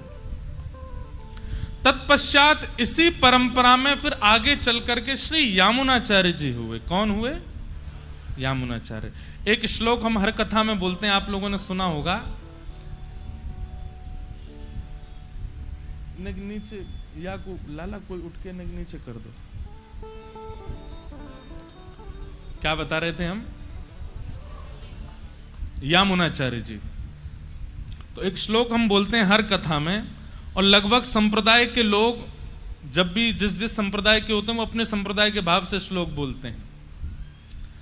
लक्ष्मीनाथ समारंभाम नाथयामुन मध्यमाम अस्मदाचार्य पर्यंताम वंदे गुरु परंपराम। सब लोग इधर देखो। हमारे इस परंपरा के गुरु श्लोक का क्या भाव है? लक्ष्मीनाथ समारंभाम। इस संप्रदाय का प्रारंभ कहां से हुआ? बोले लक्ष्मीनाथ भगवान आए थे षटकोप स्वामी जी के पास और उन्होंने आकर के इसका प्रारंभ किया। नाथ यामुन मध्यमाम। श्री नाथ मुनि स्वामी जी और यामुनाचार्य जी ये हमारी संप्रदाय के मध्य आचार्य हैं, और जिन्होंने हमें दीक्षा प्रदान की उन गुरु तक ये संपूर्ण गुरु परंपरा को मैं प्रणाम करता हूं, मैं वंदन करता हूं और आपको कथा सुनाने जा रहा हूं।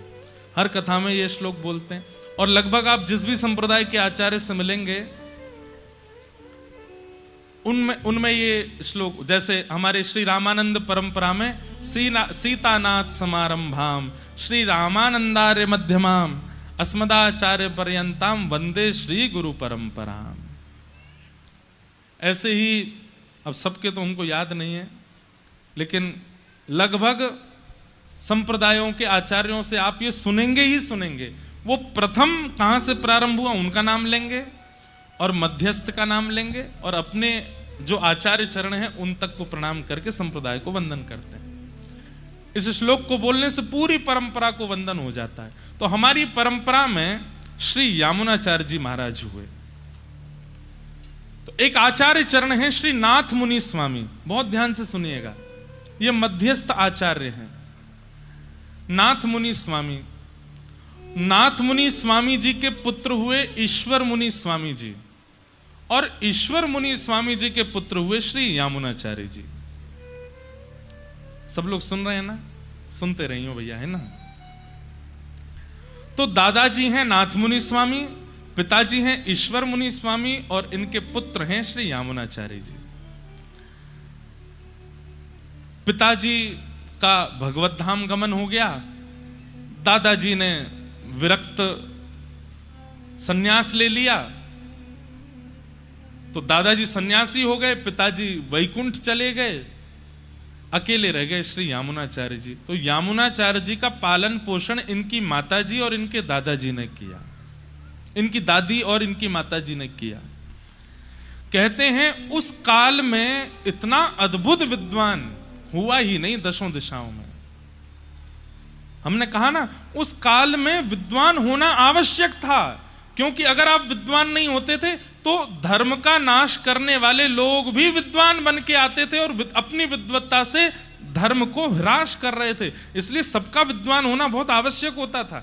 आजकल कुछ नहीं है, आजकल तो केवल नाम गा लो ठाकुर जी का, तिलक स्वरूप लगा लो, ठाकुर जी के सन्मुख पहुंच जाओ, बस इसी से कल्याण है। कलयुग ज्यों ज्यों आगे बढ़ रहा है, ठाकुर जी उतना सरल करते जा रहे हैं।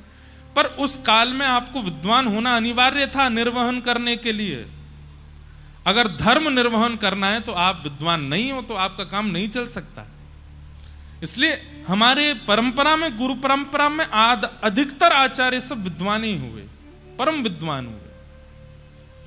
तो श्री यामुनाचार्य जी महाराज, यामुनाचार्य जी महाराज की एक विशेषता श्री भक्तमाल जी में नाभाजी बताते हैं कि यामुनाचार्य जी विद्वान भी हैं और विद्वान के साथ साथ विनम्र भी हैं, और ये हो नहीं सकता। विद्वत्ता और विनम्रता ये दोनों एक साथ नहीं आ पाती हैं लोगों के चित्त में। अधिकतर लोग विद्वान होते हैं तो विनम्र नहीं हो पाते, लेकिन श्री यामुनाचार्य जी में दोनों भाव हैं। उसके पीछे कारण श्री नाभाजी क्या बताते हैं, ध्यान से सुनिए। क्योंकि उनका पोषण 2 माताओं के द्वारा हुआ, दादी और माता जी। इसलिए घर में कोई पुरुष नहीं है, यामुनाचार्य जी पुरुष हैं, तो पढ़ाती भी दादी और माता जी हैं और घर के काम भी दादी माता जी करा। चलो जाओ बाजार से ये ले आओ, चलो घर में थोड़ी माँ की सहायता कराओ, रसोई घर में ऐसा कराओ, ये सामान रखवाओ, यहाँ पे तय करवा दो। जिसके कारण उनके अंदर विद्वत्ता तो आती जा रही थी, लेकिन साथ में विनम्रता भी आ रही थी, क्योंकि माता और दादी का साथ देना पड़ता था। और एक बात याद रखिएगा, आपके अंदर दुनिया के कितने भी गुण आ जाएं, अगर वो विनम्रता युक्त आए हैं तो उस गुण से भगवत प्राप्ति संभव है। और एक बात और सुनिए, गुण के साथ में विनम्र 2 ही तरीके से आ सकता है। पहला, माता पिता और गुरु अगर कृपा कर दें तो गुण के साथ में विनम्रता। गुण के साथ में विनम्रता समझ रहे हैं ना। गायक हो, गायक लोगों को अभिमान हो जाता है हमसे अच्छा कोई है ही नहीं। एक्टर लोगों को अभिमान हो जाता हमसे सुंदर कोई नहीं। रूप गर्विष्ठ को रूप का अभिमान, धन गर्विष्ठ को धन का अभिमान। इसलिए कोई भी गुण संसार में आएगा, विनम्रता 2 ही तरीके से आ सकती है। पहला कारण, या तो माता पिता गुरु की कृपा से, या फिर दूसरा अति सत्संग से। आप गुणवान हैं और सत्संग करते रहते हैं तो आपके अंदर विनम्रता आ सकती है। श्री सटकोप स्वामी जी महाराज, श्री यामुनाचार्य जी महाराज के अंदर विनम्रता कहां से आई? उनकी माताजी और दादी से। इसलिए उनकी विद्या का कभी उनके ऊपर प्रभाव वैसे नहीं हुआ जैसे कई विद्वानों को हो जाता है। तो उसी समय दक्षिण में एक बहुत बड़े पंडित थे, एक बहुत बड़े विद्वान थे। उनका नाम था पंडित कोलाहल। क्या नाम था? कोलाहल। अब ऐसा लगता है कि शायद इनके व्यवहार की वजह से इनका नाम कोलाहल कर दिया होगा। इनका काम क्या था? नगर नगर गांव गांव में जाना और विद्वानों को चुनौती देना कि आओ हमसे शास्त्रार्थ करो। और शास्त्रार्थ में विद्वानों को हराते, यहां तक तो ठीक, फिर उनको सामने बैठा के उनका उपहास और करते, हंसी करते उनकी, जिससे उनको बहुत चित्त में पीड़ा होने लग जाती। और ये इनका व्यसन बन चुका था। व्यसन मतलब आदत बन चुकी थी। किसी को भी देख लेते, कोई पंडित स्वरूप में, इधर आइए, क्या पढ़े लिखे हो, आओ हमसे शास्त्रार्थ करो। तो सामने वाला शास्त्रार्थ करता, यहां तक तो ठीक कि हरा दिया, तो उसके बाद उसको बैठा के उसका उपहास और करते, तुम्हारे पिताजी ऐसे हैं, तुम्हारी माताजी ऐसी हैं, तुम्हारा तो कुल ऐसा है, तुम्हारी जाति ऐसी है, तुम्हारा ये ऐसा है। उसका उपहास, वो रोज जब तक नहीं जाता तब तक उसका उपहास करते। ऐसे थे पंडित श्री कोलाहल जी। और वहीं एक दक्षिण भारत के नगर का राजा था। राजा का नाम था पांडे। क्या नाम था? पांडे राजा। उसको इनके द्वारा शास्त्रार्थ करना और फिर पंडितों का उपहास करना, उसको इस बात का व्यसन था। वो देखने में उसको सुख मिलता था। उसने एक दिन नगर चलते देख लिया और इनसे कहा, हे पंडित जी महाराज, आपका व्यसन मुझे बहुत अच्छा लगा, आप एक काम कीजिए, मेरे राज्य में चलिए, वहां मैं एक से एक विद्वानों को बुलाता रहूंगा और आप मेरे सामने सबके साथ शास्त्रार्थ करना, फिर उनका उपहास मैं बैठ के सुनूंगा, मुझे देखने में बहुत अच्छा लग रहा है। दोनों एक से ही मिल गए। तभी राजा के कान में नाम पड़ा श्री यामुनाचार्य जी का, हमारी संप्रदाय के मध्यस्थ आचार्य। और श्री यामुनाचार्य जी का नाम जैसे ही सुना आपने, उन्हें आमंत्रित किया। किसी ने कहा वो बहुत बड़े विद्वान हैं, ऐसे नहीं आएंगे एक निमंत्रण पर। तो बोले कैसे आएंगे? बोले उनके लिए पालकी भिजवा दो। कई बार ऐसा होता है कि बड़े बड़े महापुरुष वो केवल कार्ड से नहीं आते हैं, गाड़ी और भिजवा दो। बोले महाराज गाड़ी भेजी है, फल की डलिया भेजी हैं, सब व्यवस्थाएं भेजी हैं, तो आ जाते हैं आचार्य चरण। कई सावधानी से सुनिए सब लोग। तो यामुनाचार्य जी को निमंत्रण भेजा कि आप पधारिए। यामुनाचार्य जी बोले कहां जाना है? बोले दक्षिण में एक गांव है, वहां के राजा पांडे राजा ने आपको निमंत्रित किया है। सब लोग इधर देखिएगा, सुनना। और पालकी भी भेजी है, वहां कोई पंडित कोलाहल हैं, वो शास्त्रार्थ महारथी हैं, लोगों को शास्त्रार्थ में हरा देते हैं। तो कई ब्राह्मणों ने पहले ही यामुनाचार्य जी से आके उनकी शिकायत कर रखी थी। बोले एक दक्षिण में कोलाहल नाम का पंडित है, वो सबको हराता, फिर उनके उपहास और करता है, उनकी धर्म जाति माता पिता सबके नाम बिगाड़ बिगाड़ करके हंसी बनाता है। तो यामुनाचार्य जी ने पालकी के लोभ में नहीं गए, लेकिन जब पंडित का नाम सुना, बोले कि इस पंडित से तो बात करनी चाहिए हमको। जैसे हमारे श्री हरिराम व्यास जी ओरछा वाले, वो भी यही कर रहे थे, जगह जगह जा जा करके ब्राह्मणन को हरा रहे थे। फिर उनको समझाने कौन गए? महादेव, काशी विश्वनाथ भगवान गए और जाकर के कहा कि भैया ये विद्वान बन करके जगत उपहास करने के लिए नहीं बने हो, तुम विद्वान इसलिए बने हो कि प्रियालाल जी की सेवा करो जाकर के वृंदावन में। यहां यामुनाचार्य जी महाराज पालकी में बैठ करके कोलाहल पंडित से पांडे राजा के नगर में शास्त्रार्थ करने निकले। तो यामुनाचार्य जी की विद्वत्ता तो थी, उनके कई शिष्य आगे पीछे चल रहे थे पालकी के। अटारी पर खड़े होकर के राजा रानी दोनों देख रहे थे। कहते हैं यामुनाचार्य जी ने पालकी की पर्दे में से नेक बाहर झांका, तो उनके मुखमंडल का तेज देख करके रानी इतनी प्रभावित हो गई और राजा से बोली, शास्त्रार्थ बाद में होगा, मैं पहले ही बताती हूं, आज तुम्हारा अभिमानी कोलाहल पंडित हारेगा और ये हराएंगे, क्योंकि इनके मुखमंडल का जो तेज है, मुखमंडल का जो प्रताप है, उससे ये बात सिद्ध हो रही है कि ये बहुत बड़े विद्वान होंगे। तो राजा बोला, बड़े बड़े विद्वान आए यहां पर, लेकिन हमारे पंडित कोलाहल के आगे सब ध्वस्त हो गए, सब नष्ट हो गए। अभी अभी देखते हैं कितना विद्वान है। रानी बोली ऐसे नहीं, आज तो आप शर्त लगा लीजिए मुझसे, यही जीतेंगे। राजा बोले अच्छा, इतना विश्वास? बोले हाँ, इनके मुखमंडल का तेज अद्भुत है। राजा बोले क्या शर्त लगेगी फिर? रानी बोली अगर ये जीत गए, अगर ये हार गए तो मेरी हार मानी जाएगी, और मैं हार करके आपको वचन देती हूं, मैं पत्नी और रानी पदवी का त्याग कर दूंगी, जैसे अन्य दासियां राजभवन में रहती ऐसे रहूंगी, और जीवन भर आपके दासित्व को स्वीकार करूंगी। राजा बोले इससे हमको प्रसन्नता तो नहीं। बोले आपकी प्रसन्नता के लिए नहीं, मैं इनके लिए ये करूंगी। अगर ये हार गए तो मैं जीवन पर्यंत रानी भेष में नहीं रहूंगी, दासी बन करके रहूंगी, लेकिन अगर ये जीत गए तो आपको अपना आधा राज्य इनको देना पड़ेगा। राजा रानी के कॉन्फिडेंस को देख करके राजा भयभीत हो गए। बोले कि आप सच में इतनी बड़ी बात कह रही हैं? बोले कि हाँ, वचन दीजिए। राजा बोले मुझे भी अपने कोलाहल पंडित पर भरोसा है, वो जीतेगा। आहा, हमारे आचार्य चरण जैसे ही पहुंचे हैं, अभी तक ठाकुर जी ने स्वीकार नहीं किया इनको, अभी तक ये आचार्य नहीं बने थे। अभी तो ये सामान्य विद्वान थे बस, लेकिन ठाकुर जी क्यों प्रभावित हो गए, क्यों स्वीकार किया, उसके लिए कथा सुनना बहुत जरूरी है।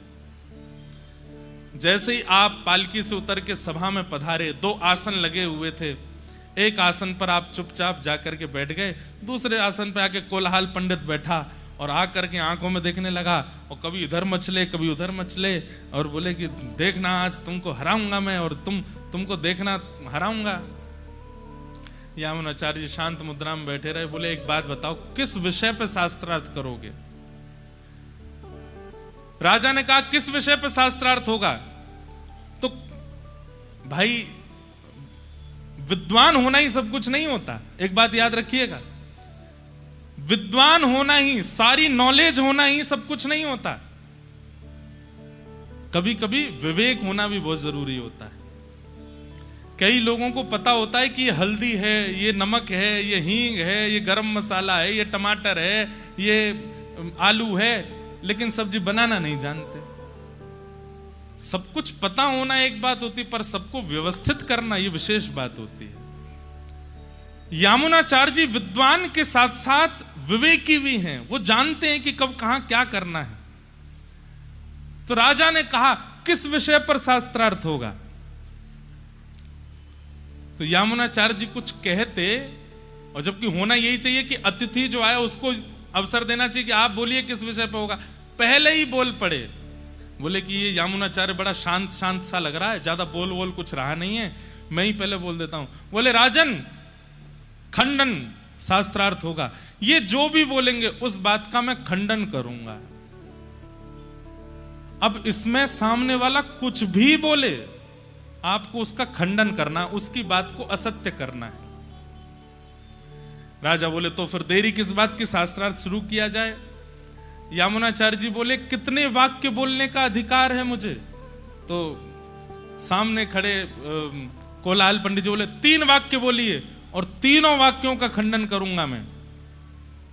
तो पहला वाक्य यामुनाचार्य जी क्या बोलते हैं? हमारे सामने जो महाशय पंडित जी विराजमान हैं, इनकी माताजी काकबंध्या हैं। काकबंध्या मतलब जिनके एक ही पुत्र है, उसके बाद फिर संतान नहीं है, उनको काकबंध्या कहते हैं। तो यामुनाचार्य जी ने पहला शब्द क्या कहा? हमारे सामने जो पंडित जी बैठे हैं, इनकी माताजी काकबंध्या हैं। राजा भी खड़ा हो गया, इसका खंडन कैसे करोगे, वो एक ही हो। अब मर्यादा ये है कि अब पंडित कोलाहल नहीं, खंडन वाला नहीं चलेगा, दूसरा वाला करेंगे। यामुनाचार्य जी बोले आप देख लीजिए। राजा बोले नहीं, एक ही बार आपने खंडन का पहले बोला, अब खंडन ही होगा। बोले अब दूसरा वाक्य बोलिए। तो यामुनाचार्य जी बोले राजा पांडे बड़े नीति से चलते हैं, और राजा पांडे सदा धर्म का पालन करते हैं, और बड़े वैष्णव हैं, करिए खंडन। यहां पर यामुनाचार्य जी जैसे ही बोला तो सामने बैठा कोलाहल पंडित राजा की ओर, राजा तलवार निकल, बोलो खंडन करो। अब खंडन तो ये होगा कि नहीं, राजा नीति युक्त नहीं है, उसको सिद्ध करो कैसे नीति युक्त नहीं है। तीसरी बात यामुनाचार्य जी ने कहा, राजा तो नीति युक्त है ही, राजा तो धर्मावलंबी है ही, पर इनकी पत्नी पतिव्रता नारी है। वो अपने पति के अलावा किसी को भी कभी दूषित दृष्टि से नहीं देखती है। वो केवल पत्नी पतिव्रता है, अपने पति को ही सर्वस्व मानती है। करो खंडन। 3 बात ऐसी बोल दी कि महाराज कोलाहल पंडित जी तो चरणों में गिर गए। बोले भगवान क्षमा करो, गलती हो गई मुझसे।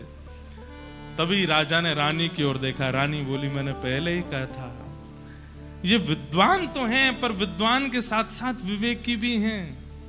ये चाहते तो अपने गुरु से सीखे हुए, अपनी माता और अपनी दादी से सीखे हुए परम विद्वाओं का यहाँ पर विवेचन कर सकते थे। यहाँ पर लच्छेदार वाणी बोल करके अपनी महिमा गरिमा को बढ़ा सकते थे, लेकिन उन्होंने सामान्य से 3 शब्दों में उसको हरा दिया। इससे क्या प्रमाणित होता है कि विद्वान तो हैं, पर साथ में विवेकी भी हैं, और ये विवेक इनके चित्त में आया, ये इस बात का प्रमाण है कि ये सत्संग भी करते हैं।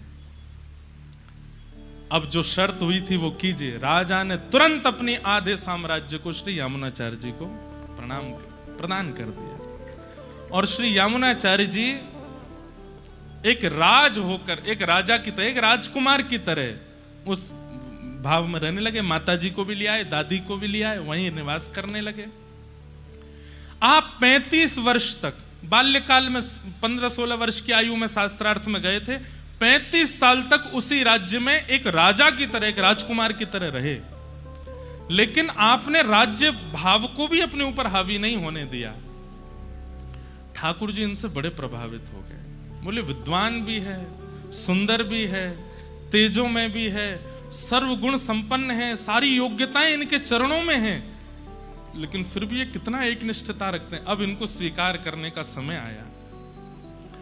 तभी आपको खबर मिली कि आपके दादाजी जो संन्यास ले चुके थे वे मरणासन स्थिति में हैं। तो आप उनका दर्शन करने के लिए जा रहे थे। तभी मार्ग में कावेरी के तट पर विराजमान श्री रंगनाथ मंदिर, श्रीरंगम, जो कि दक्षिण में विराजमान है, मंदिर पड़ा। तो आपने मन में विचार किया क्यों ना यहां पर ठाकुर जी का दर्शन करें। और जैसे ही आप दर्शन करने के लिए गए, शांताकारं भुजगशयनं पद्मनाभं सुरेशं विश्वाधारं गगनसदृशं वेदवर्णं शुभांगं लक्ष्मीकान्तं कमलनयनं योगभिर्ध्यानगम्यं वंदे विश्वं भवभयहरं सर्वलोकैकनाथं। यही श्लोक का दर्शन होता है रंगनाथ मंदिर में। शांताकारम, शांत आकार है ठाकुर जी का। भुजग शयनम, भुजग कहते हैं सर्प, उसके ऊपर शयन कर रहे हैं। शांताकारम भुजग शयनम पद्मनाभम सुरेशम, नाभि से एक पद्म प्रकट है, कमल, और उसके ऊपर कौन बैठे हैं? ब्रह्मा जी। शांताकारम भुजग शयनम पद्मनाभम सुरेशम विश्वाधारम, विश्व के जो आधार हैं, जिनके कारण ये पूरा विश्व चल रहा है। गगन सदृशम, जो गगन के समान है। वेद वर्णम शुभांगम, लक्ष्मी कांतम, लक्ष्मी के जो पति हैं। कमल नयनम, कमल जैसे जिनके नेत्र हैं। योग वीर ध्यान गम्यम, योगी बड़े बड़े जिनके ध्यान में रहते हैं। वंदे विष्णुम भव भयहरम सर्वलोकैक। आपने जैसे ही जाकर के गर्भगृह में विराजमान शेषनाग पर पौड़े नारायण भगवान का दर्शन किया, आज तक जितनी योग्यताएं देखी थी, जितनी सफलताएं देखी थी, जितनी उज्जवलताएं देखी थी, सब फीकी लगने लगी ठाकुर जी के रूप के आगे।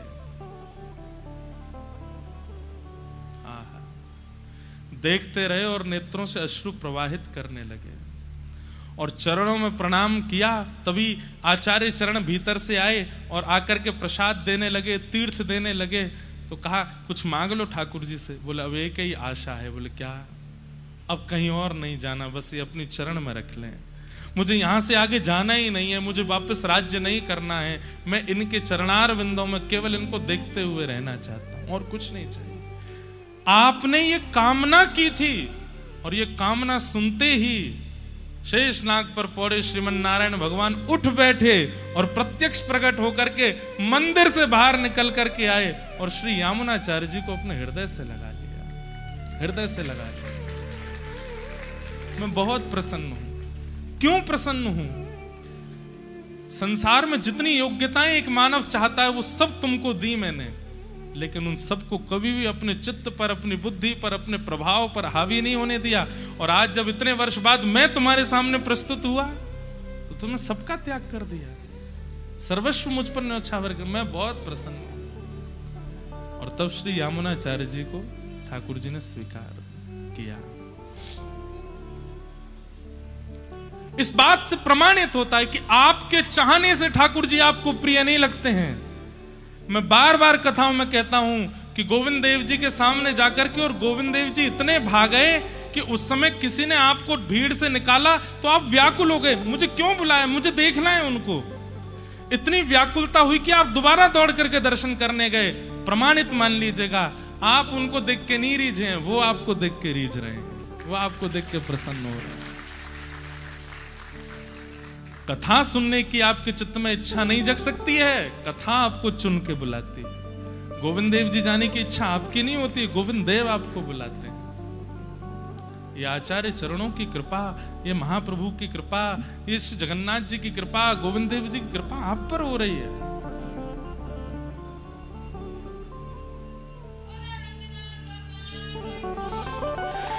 वारे भैया, ठाकुर जी ने उनको स्वीकार किया।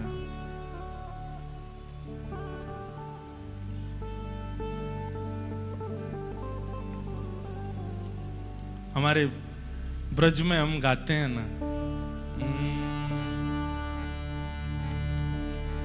भोर होत महलन में थारे सेवा के निस जाऊं। भोर होत महलन में थारे सेवा के निस जाऊं। भोर होत महलन में थारे सेवा के निस जाऊं। भोर होत महलन में थारे सेवा के निस जाऊं। कबहु प्रसादी श्री महलन की कृपा होए तो पाऊं। कबहु प्रसादी श्री महलन की कृपा होए तो पाऊं। कबहु प्रसादी श्री महलन की कृपा होए तो पाऊं। कबहु प्रसादी प्रसादी श्री महलन की कृपा होए तो पाऊं। किशोरी मोहे सेवा में लीजो, लाडली सेवा में लीजो। जग जंजाल छुड़ाए बास बरसाने को दीजो।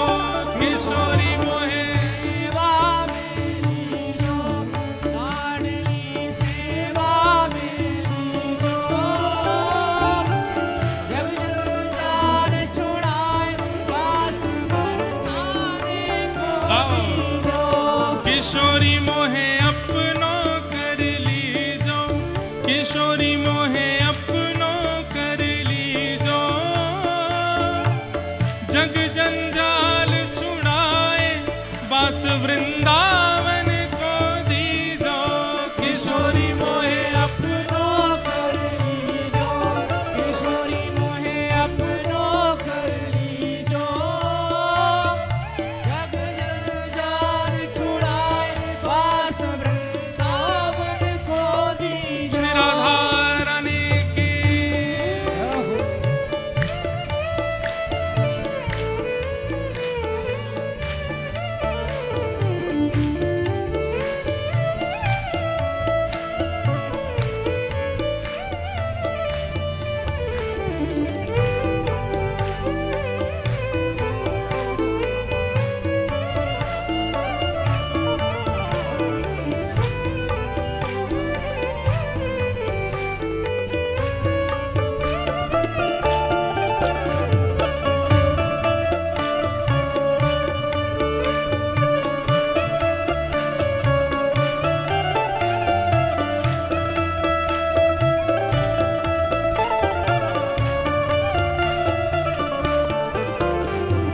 पड़ी रहूं मैं द्वार तिहारे, रसकन दर्शन पाऊं। पड़ी रहूं मैं द्वार तुम्हारे रसकन दर्शन पाऊं। मैं पड़ी रहूं मैं द्वार तिहारे, रसकन दर्शन पाऊं। बड़ी रहूं मैं द्वार तुम्हारे रसकन दर्शन पाऊं। ओ भगतन की रज धूल मिले तो अपने शीश चढ़ाऊं। भगतन की रज धूल मिले तो अपने शीश चढ़ाऊं। किशोरी मोहे द्वारे रख लीजो, लाडली द्वारे रख लीजो। जग जंजाल छुड़ाए बास वृंदावन को दीजो। किशोरी मोहे द्वारे रख लीजो, लाडली द्वारे रख लीजो। जग जंजाल छुड़ाए बास वृंदावन को दीजो। किशोरी मोहे द्वारे रख लीजो, लाडली द्वारे रख लीजो। जग जंजाल छुड़ाए बस वृंदावन को दीजो। किशोरी मोहे द्वारे रख लीजो, लाडली द्वारे रख लीजो। जग जंजाल छुड़ाए बास बरसाने को दीजो। जैसे हे श्यामा जी, जैसे आप सबको कृपा करती हैं, जैसे ठाकुर जी श्री यामुनाचार्य जी को स्वीकार कर रहे हैं, आप स्वयं ही बुला करके बिना उनके किसी साधन को देखे उनको स्वीकार करते हैं नाथ। ऐसे हमको भी स्वीकार कीजिए, हम पर भी कृपा कीजिए। हे किशोरी मोहे द्वारे रख लीजो, लाडली द्वारे रख लीजो। जग जंजाल छुड़ाए बस वृंदावन को दीजो। किशोरी मोहे द्वारे रख लीजो, लाडली द्वारे रख लीजो। जग जंजाल छुड़ाए बास वृंदावन को दीजो। बोल बरसाने वारी की।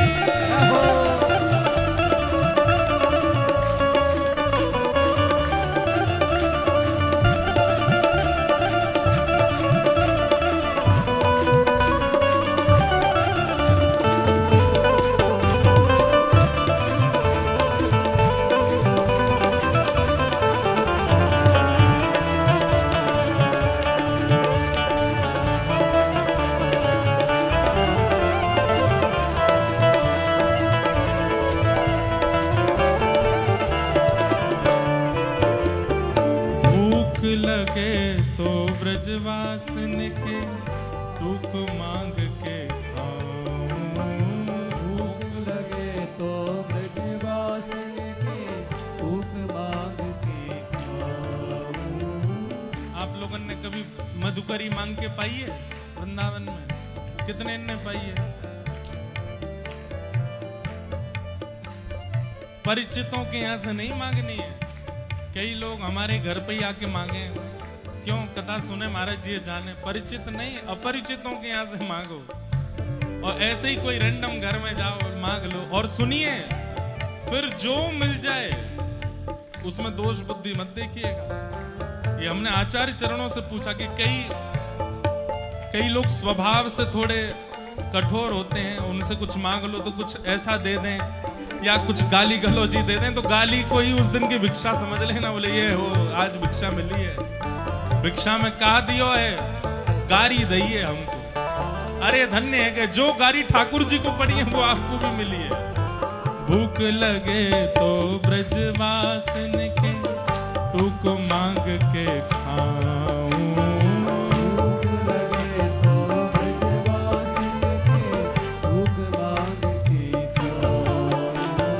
कबहु प्रसादी श्री महलन की कृपा होए तो पाऊं। कबहु प्रसादी श्री महलन की कृपा होए तो पाऊं। कबहु प्रसादी श्री महलन की कृपा होए तो पाऊं। कबहु प्रसादी श्री महलन की कृपा होए तो पाऊं। हे किशोरी मेरी विनय मान लीजो, लाडली विनय मान लीजो।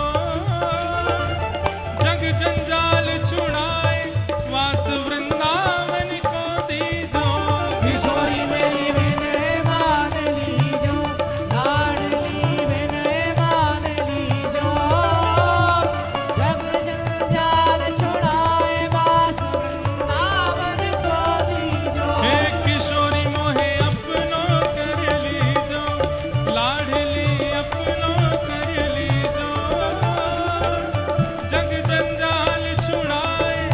वास वृंदावन को दीजो। किशोरी मोहे अपनो कर लीजो, लाडली अपनो कर लीजो। जग जंजाल छुड़ाए वास वृंदावन को दीजो। राधे राधे राधे राधे राधे जय श्री राधे। राधे राधे राधे राधे राधे राधे राधे राधे राधे राधे राधे जय श्री राधे। राधे राधे राधे राधे राधे जय श्री राधे। जय जय श्री राधे जय जय श्री राधे। जय जय श्री राधे जय जय श्री राधे। जय जय श्री राधे जय जय श्री राधे। जय जय श्री राधे जय जय श्री राधे। राधे राधे राधे राधे राधे जय श्री राधे। राधे राधे राधे राधे राधे जय श्री राधे। राधे राधे राधे राधे राधे जय श्री राधे। राधे राधे राधे राधे राधे जय श्री किशोरी मोहे अपनो कर लीजो, लाडली अपनो कर लीजो।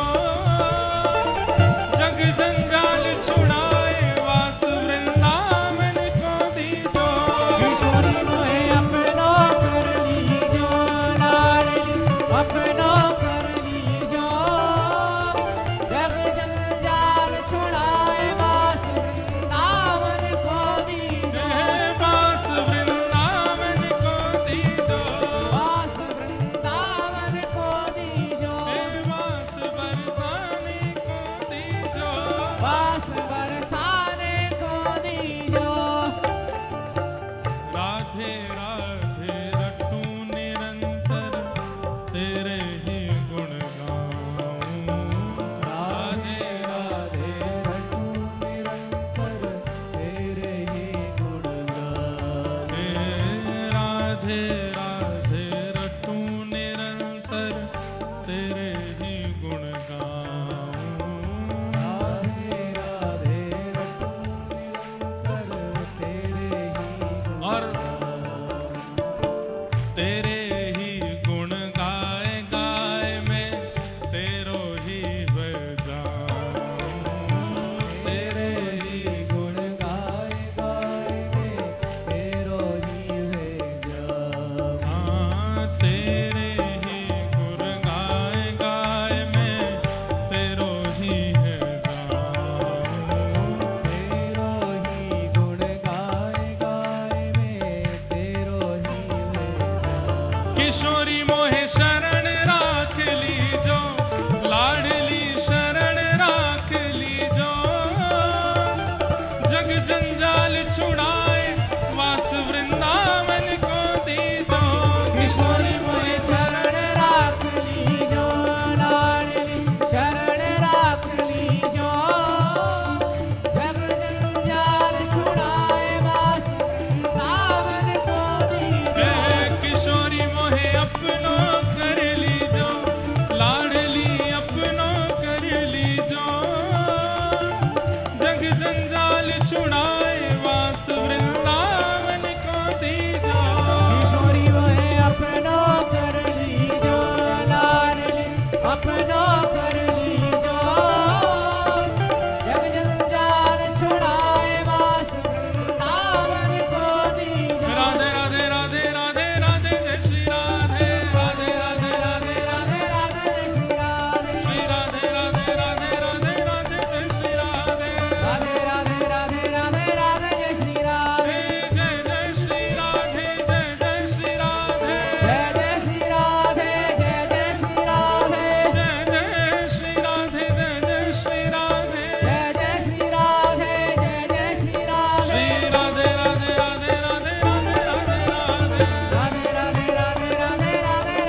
श्री यामुनाचार्य जी महाराज की।